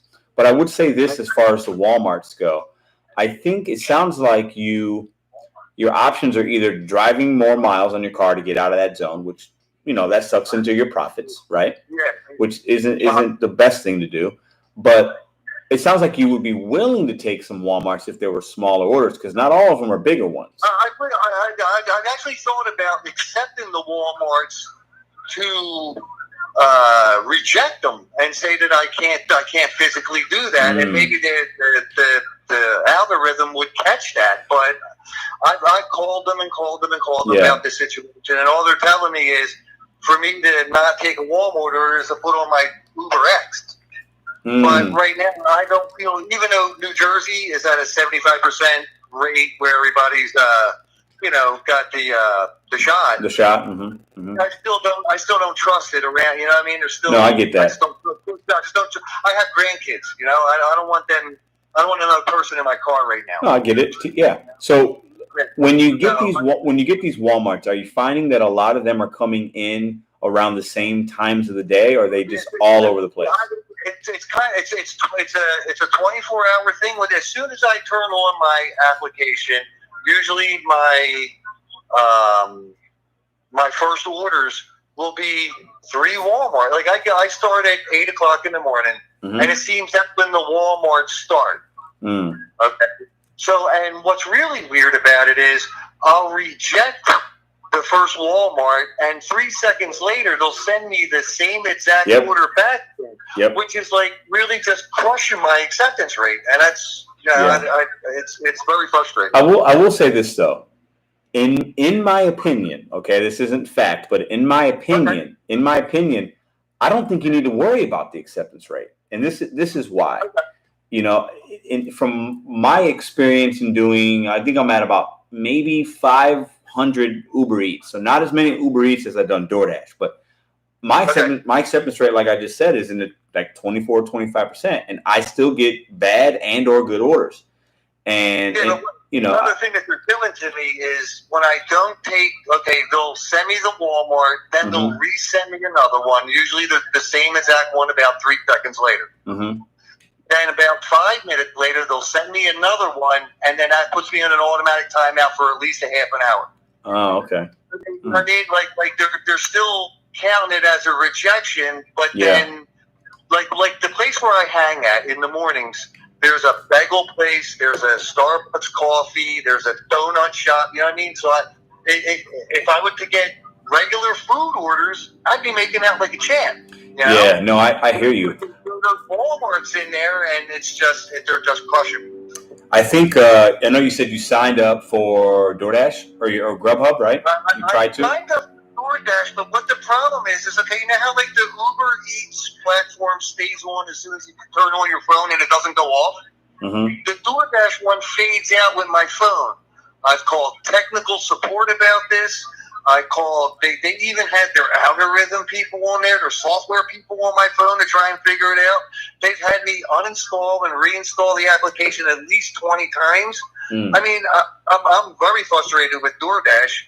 And today, I just got accepted by Grubhub. So I filled that out, and they said my background should be back within 3 to 5. And that's probably what I'm going to end up doing is going to be Uber Eats and Grubhub, because I really can't get the DoorDash. The DoorDash orders, when they come in, I'll hear them chime, but I have to turn my phone on and then swipe the screen, and I'm afraid to swipe the screen because I think I'm going to accept a $2 order. Yeah, I hear that. I hear that. Judgment. I don't have any time to make a good judgment call, a good business call. Yeah. Well, let me ask you a question with Uber, because I've had only a handful of Walmart orders come through, and I've rejected them all. On the Uber platform, when you see a Walmart, does it tell you the amount of items, or does it not?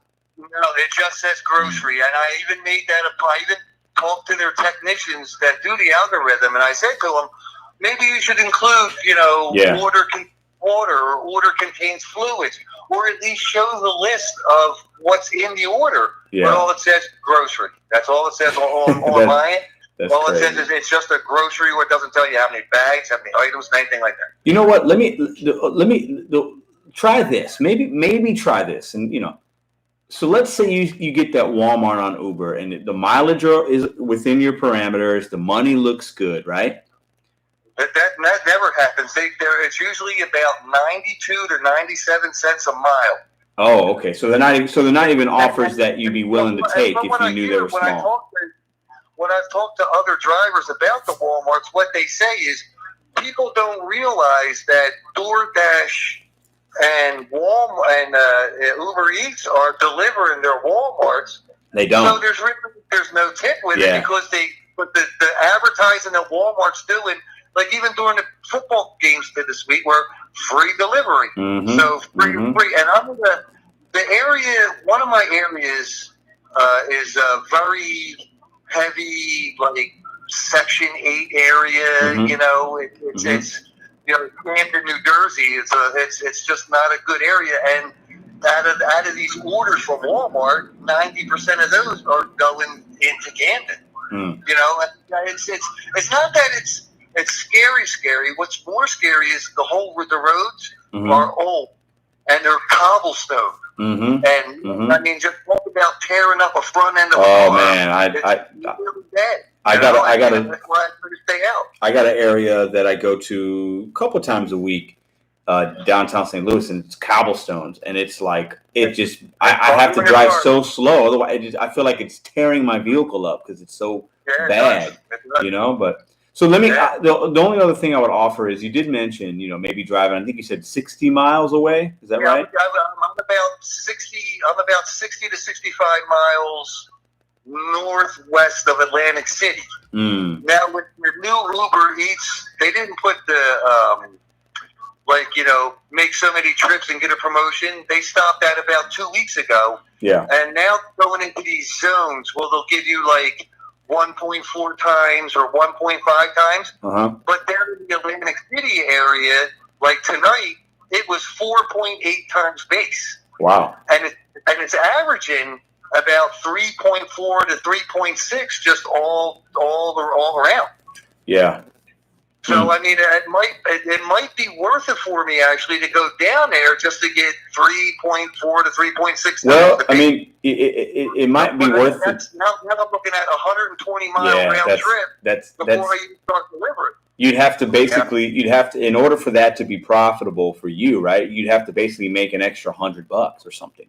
At least, yes. At least. And that would be what I'm doing right now. That would be probably hard to do. I really like staying local because, like, I've been watching your channel now for a while, okay? And your advice is right to where restaurants don't move, and you got to really plan your next move to go into another hotspot. Yeah. So my locals are basically all fast food, unless I want to go into like around the mall area. But what the problem was with around the mall area is all the malls are around Walmart's, all around. Yeah. So it's like I can't get away from it. Yeah, it's really rough. That's and tough. I believe that in the Atlantic City area, only by convention center, there's only one Walmart down there. Mm-hmm. So I'm thinking it's all the hotels, and all the casinos down there that are drawing, the food, from, or they're actually drawing food out of the casinos and delivering them to people, I mean, it's really not that much of a strip, Pedro. It's like, I would say, like from Atlanta, I don't know if you know New Jersey or not, but like from Atlantic City down to Cape May, which I'm going to say is probably about 40 miles, maybe a little bit less. It's just, it's like a real thin strip that gives that high rate, to make 4 times the base. Mm-hmm. So it looks like it's all scribbled in. I mean, it's very weird how they have it set up. Mm. I'm actually, I asked a friend of mine if she would drive down with me, just so, I got somebody to protect my car, because I don't really know that market. Yeah. So that's another thing I would have to learn again is which ones to go to, which ones not. And I've only been on each platform now for about a month. And I'm now getting to the point where I know what time I can go to this Wendy's and what time what pizza place not to go to, or like that. Where I'm starting to actually jockey it around pretty nice to where I can even I didn't know I could expand the maps like you did. Oh yeah, To look at exactly where it is to actually make even less mileage. I mean, like Uber seems to take a real. They'll take the fastest. It's like Google Maps. They'll take the fastest roads, but it's not always the shortest way. So I'm learning how to jockey that also. Jockey where I can take off a mile here or a mile there by just making one turn off a side street. Instead of taking the highway down or whatever.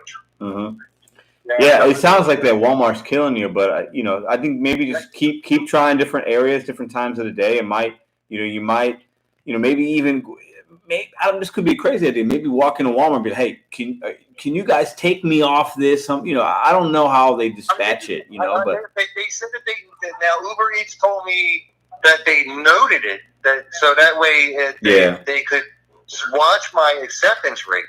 Yeah. But, as far as them, now I had one of the technicians, I guess, she just put me on hold and ate lunch or something, or I thought she was actually adding, it really couldn't be that hard to add a code into the algorithm or to your account saying, if Walmart, no. You know what I mean? And it just deletes that. You wouldn't think it'd be hard, but they don't, the support people aren't going to care. You know what I mean? They're just reading off a script, so, Yeah, that's what I kind of thought. Well, I'm sorry I didn't have any way to help with that. It sounds like it's a tough situation, but man, just talking about it seems to ease it up. And I hear you. Yeah. You have a lot of experience. Maybe you can pull a rabbit out of the hat here, but I think I got no rabbits right now. I got no rabbits.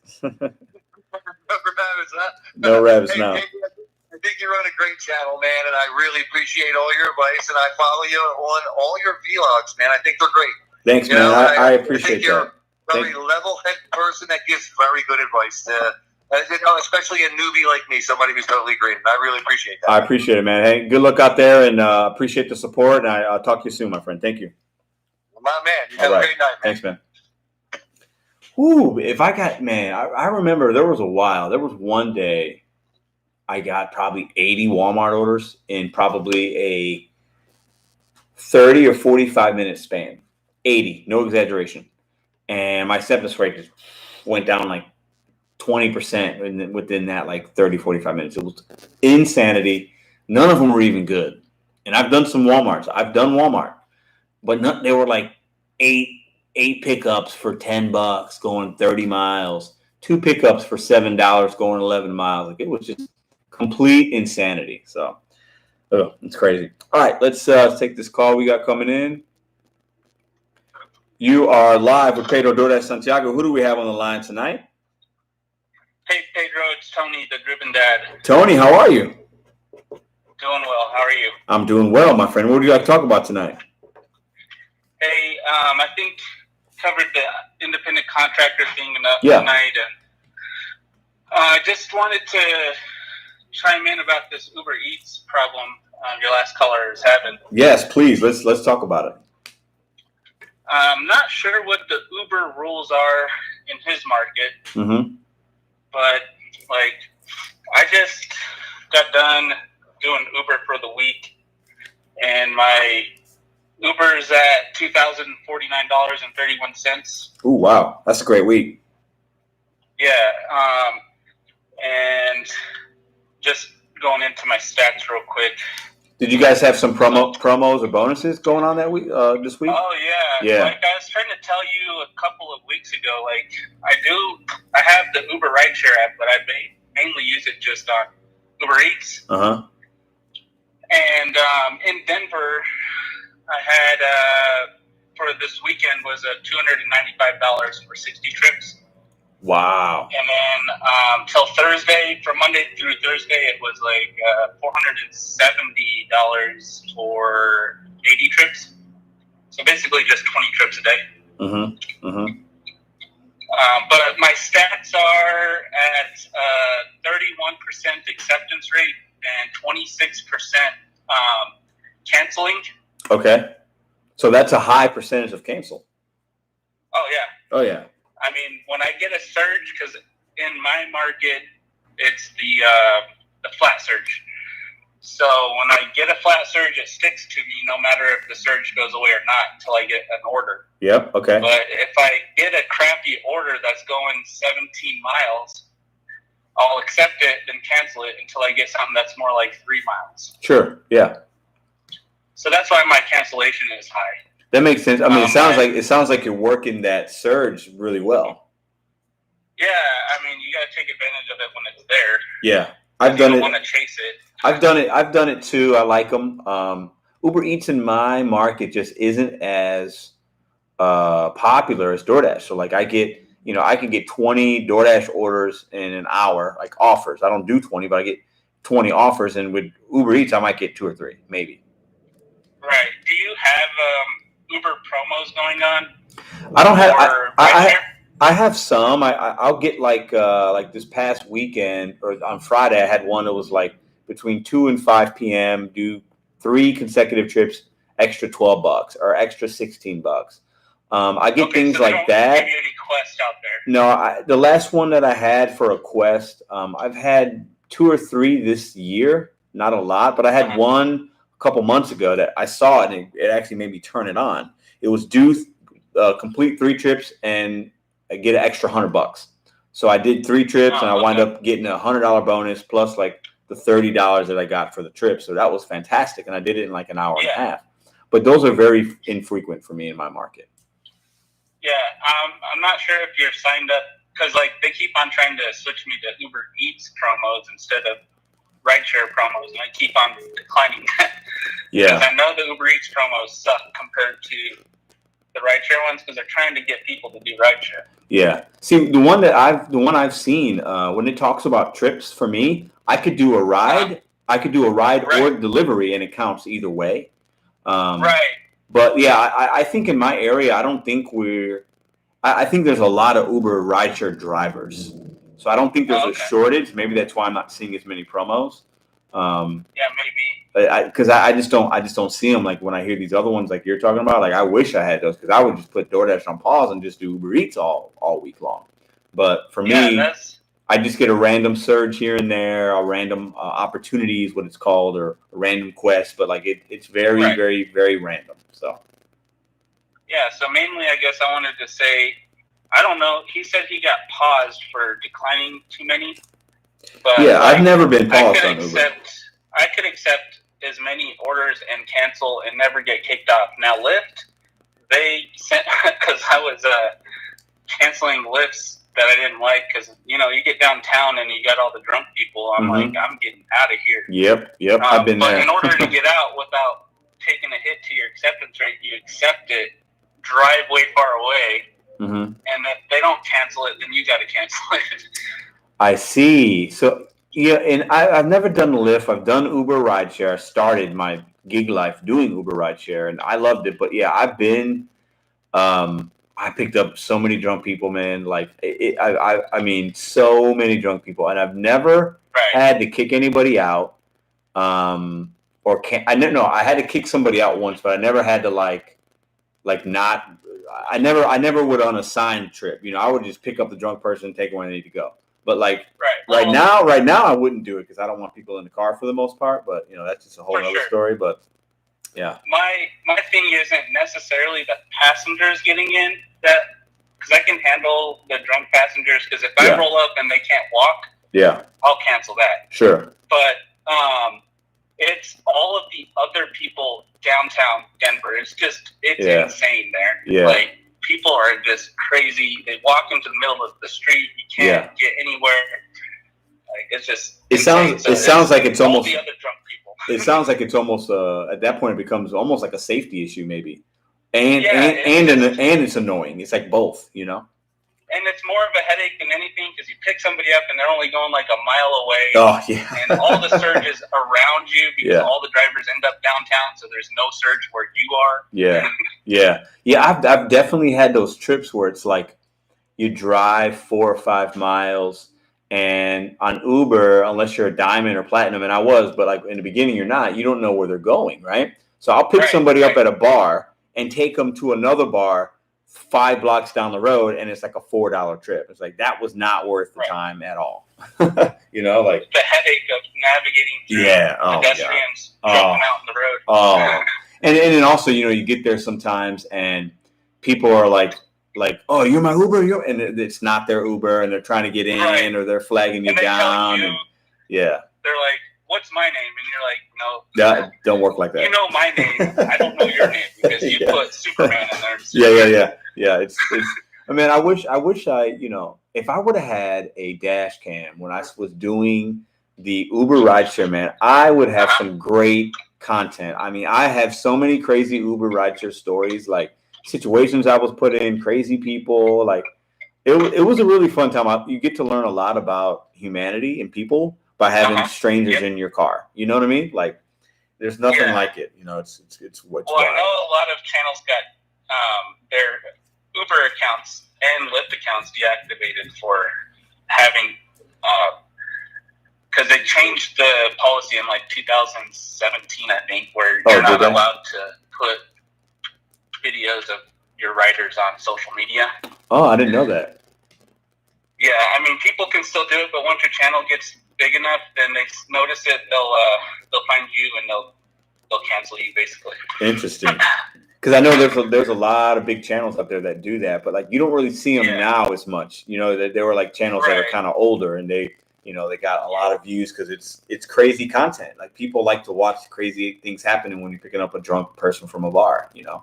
So. Yeah. Well, and then the other thing I wanted to follow up with you, it's been a few weeks, or actually about a month now. Mm-hmm. I had told you I was going to test out that Top Dasher thing. Yeah. So I did, and the only thing I noticed with it is I did get orders more often that were hidden tips, and less of the declining. I have an Android, so I have utility helper auto declining from me anyways. Yeah. But, you know, it's not that big of a deal to me because when I can make $2,000 on Uber and I don't have to do a Top Dasher to do that. Yeah, why even bother? If you're making that kind of money, it's like, why even bother doing something else, you know? But, you know, I just basically did it to check out, see if it's they're telling the truth about you get extra priority on the big orders, which, you know, I guess probably you do, but when it's so busy, I don't think the algorithm can actually prioritize things fast enough where they're just like, this needs to go, this needs to go, this needs to go. Yeah. Like, because it's got to take into account where drivers are headed to, which drivers are going to be available. So it's just too many factors when it gets busy at dinner time when you're going to get the big tips anyway. Yeah, I think there's too many variables at that time, and I think you know, I've seen other people talk about this, and I feel like there's some benefits maybe when it's slower and depending on the market size. But at the end of the day, I don't think it makes a big difference over the course of a week or so. I think you're going to make, you know, you're going to make what you make, whether you're a Top Dasher or not, and you don't need to be one in order to make the good money. But I think it's interesting because everything's so market specific anyway, right? Like, what works for me in St. Louis could be very different from what works for you, you know? Well, and that's what I wanted to see as well. Like, when it is in the middle of the day and it kind of slows down, the only thing that I noticed is I got more low ball orders because my acceptance rate kept going down and down. Like, I did not requalify for Top Dasher. They didn't send me enough priority on big orders where I was able to just naturally maintain Top Dasher by accepting only the good orders. Yeah. Interesting. I was down to 0% by the end of the month. So, for sure. Well, hey, Tony, I appreciate you calling in. I appreciate you sharing that experience with the Top Dasher stuff, man, because I think too many of us, and I'm even included myself in this, we talk about something that we don't really necessarily know everything about, and we make a lot of assumptions. So I appreciate you sharing that information with us, man. Yeah, and as a reminder to anybody else out there, it's specific to my experience. Absolutely. And I think that's very, very, I think we have to always remind ourselves that when we're taking advice or hearing somebody talk about their experience, that's their experience for their market. So For sure. Have a good night, man. Keep up the good work, man, and spend some time with that baby. Appreciate it, man. Thank you. I appreciate the support, man. Have a good night. All right, you too. All right, brother.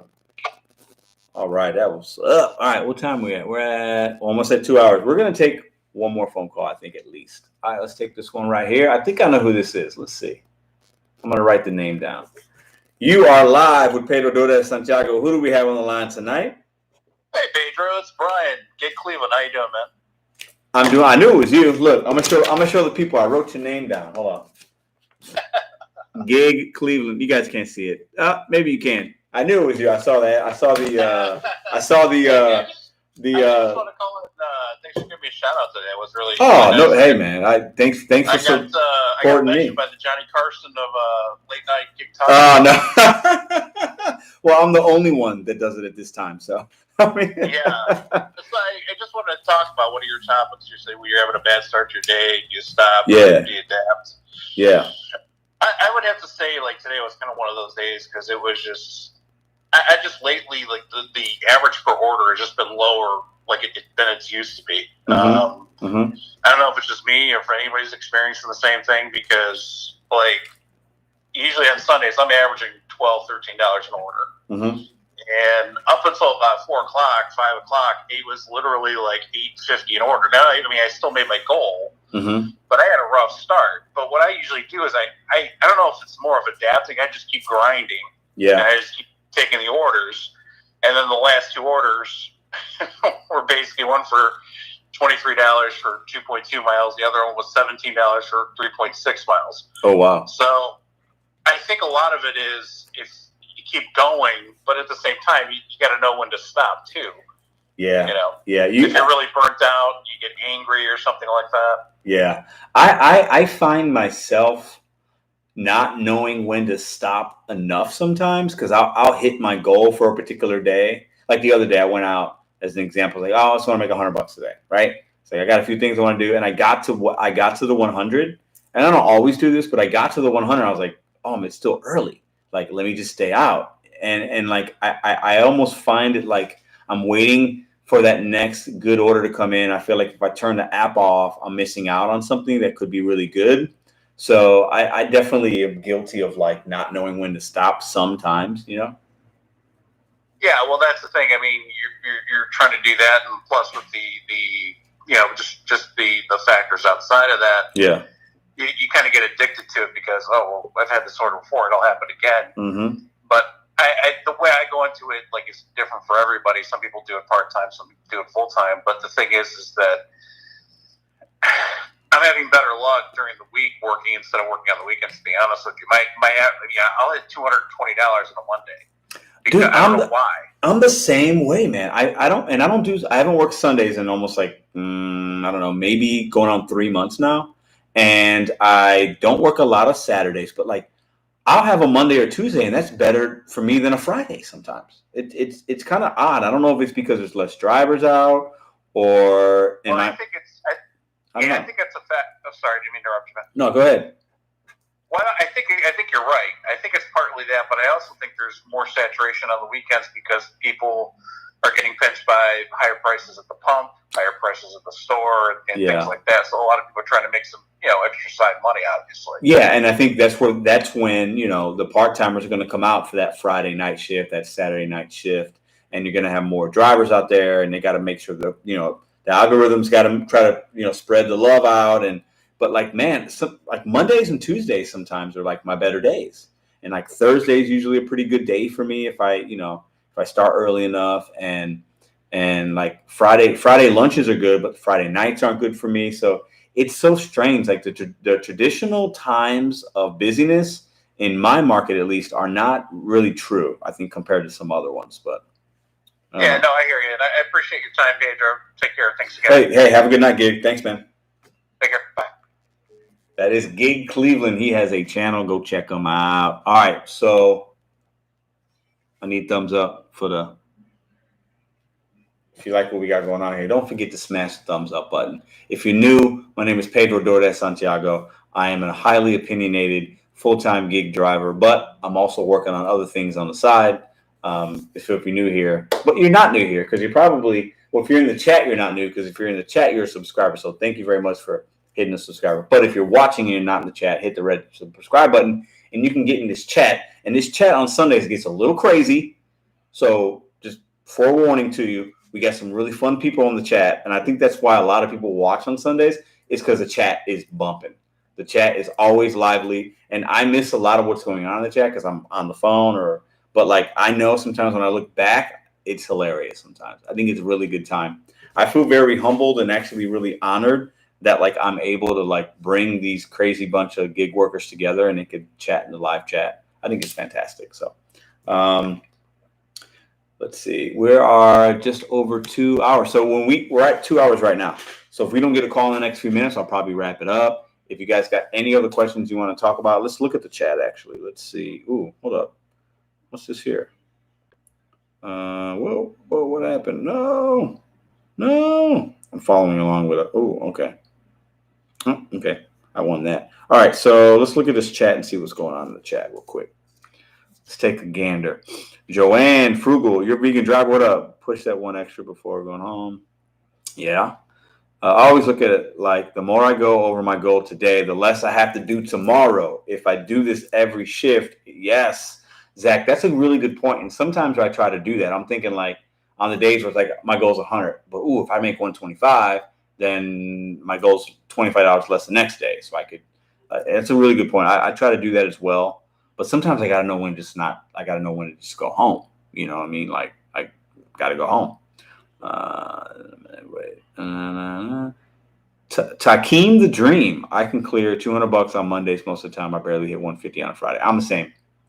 When I start my Mondays, I usually hit 200, and Fridays, Fridays are hit or miss for me. The lunches can be good because it's payday lunch, and people get paid, they want to have a lunch, but like the nighttime sometimes start real slow, and I don't like to stay out past 7:30 or so on any night, really, usually.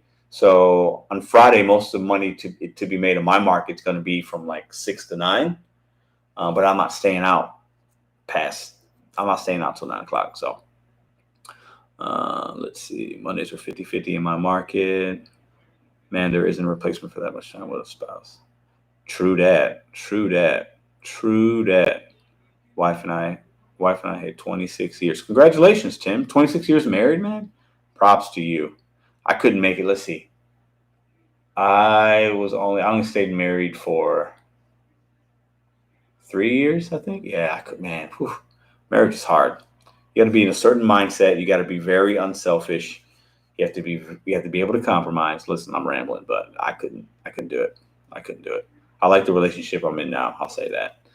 The local markets. Scorpion Heat Seeker. What up? Let's see. Let's get to Kathy. What up, Kathy? My favorite live show on YouTube. Thank you, Kathy. And I know you watch a lot of channels, so you saying that means a lot to me. We have fun in here. So I always like ending my week and starting my week with you guys. It's always a good time. I've always had a hard time delivering at night. Like finding the apartment complexes. What are you finding that's difficult for you? Or not apartment, but like being dark and finding the actual address. I know that's a big complaint for a lot. I forgot to ask if you put a ring on your girl. LOL. No, I haven't. Me and her our relationship's very unique. I know a lot of people say that, but like we've talked about the marriage thing, but like that's not something that either of us are really interested in right now. And I just got divorced like recently within my life. So for me to get married again would be, I don't know. I'm not there. But our relationship is very strong. Like I should bring her in here right now, but she might not want to get on camera, but she's an amazing woman. So I'll say that. Okay. She's a fantastic mother. Great plan. But if I make 125, I'm upset tomorrow when I make less. Every day I push for more before I go home. Yeah. Is that a hard time? 9. I wish I could just choose not to drive half the night shift. Pedro, always my pleasure. Glad you made it there. Glad you've made it there to always be home at night for the family. That's important to me. I spend time with my daughter in the mornings from like 7-ish to 10 or 10:30, and then at night. So those are the times I get with her. Our cold water, 15 years and not even a real fight. Just have to be trusting, honest, and communicate is key. 15, that's amazing. Not even a real fight, because you're going to argue and fight about this or that. And you didn't put the laundry away, or you didn't do this, or why, But like 15 years and not a major fight, that's extremely impressive, my friend. Cheers to you guys. That says something about both of you. People not having lights on mostly. Yeah. Update, please. How did the date go? Were you romantic enough? Oh, okay, Kathy. Yeah, I talked about it earlier. It went great. We went to this like rooftop kind of bar in St. Louis that overlooks Busch Stadium in downtown. Had a couple cocktails there. They were super busy. It was homecoming week in a lot of cities, and so there's like a lot going on in downtown St. Louis. And then we ate at this really cool Thai place called Sen. And the food was absolutely fantastic. The service was great. The cocktails were good. We were only out for like 3 hours or 3.5 hours, and we came home and we were both tired and went to sleep. So I wouldn't say it was like romantic, but we both had a good time. Definitely we will do it again probably in 2 weeks. Our thing is I like to maybe take her out, us do something a couple times a month, just the two of us on like a date, and each time it'll be different. That's my plan right now, but we had a good time, so it was much needed. She deserves it. I'm always out with the people, door dashing and doing this and doing that, and every Thursday I go out with my guy group, and we play darts, we shoot pool, we have a couple beers, we talk crap, we have dinner. Like I'm always doing something, so it was really nice to like take her out of the house because she's always here with the baby. She's a stay-at-home mom, so it was really nice to kind of like take her out to do something. I know she went to the store and got like a new outfit for the evening. Like it was really like a big deal for her and for me, but I think more for her because she doesn't go out a lot. So yeah.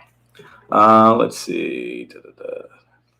Yeah, it was nice. We had never been to this rooftop bar, and it was swanky. It was like one of those places that like has these like the view's fantastic, right? But this bar is really cool and eclectic, and it has like this fireplace in the middle of the bar. It's hard to explain, but it was really nice. So Steelers won about time. Oh, did they win? Did he kick a field goal? Let me see. Let me check. Yep. And I won my fantasy by 17. So the guy had Chris Boswell. Anyways, I'm not going to talk about football, but I won, so I'll take it. And the Steelers won. I don't mind. I like the Steelers. I'm a Bears fan, but I like Mike Tomlin. So I think we'll call it a night. Listen, you guys are fantastic. All right, I want to say one more thing in closing. Don't forget to hit this thumbs up button for Hootie the Owl. And there's a video that Joe Gig put out. And I want you guys to go check it. Check my community tab out. And I put the link in my community tab. You can see the video. Just watch it. He talks about the gig space and gig YouTubers, and he talks about some things. And I think we should watch it. I want you guys to watch it. He mentions me several times in it and other gig tubers, and he challenges us and talks about his experiences with being on YouTube. I think it's a really good watch. It's a long video. It's like 45 minutes, but watch what you can. Show some support to Joe Gig. Very, very commendable video for what he did. It's not an easy thing to do. And I think he made some really good points. And I want you guys to check that video out. That's my closing argument with you guys. I'll see you guys tomorrow. I'll have videos every day. I don't know what it'll be. I'm going to get in my car and we're going to do pickups, drop-offs, ride-alongs. I'm going to show you guys my day like I do every time in real time. I appreciate all the love and support you guys give me. It's very humbling to be in this space and being able to help you guys. Don't forget, bet on you, set goals one day at a time. I'll see you guys on the next one. Have a good night.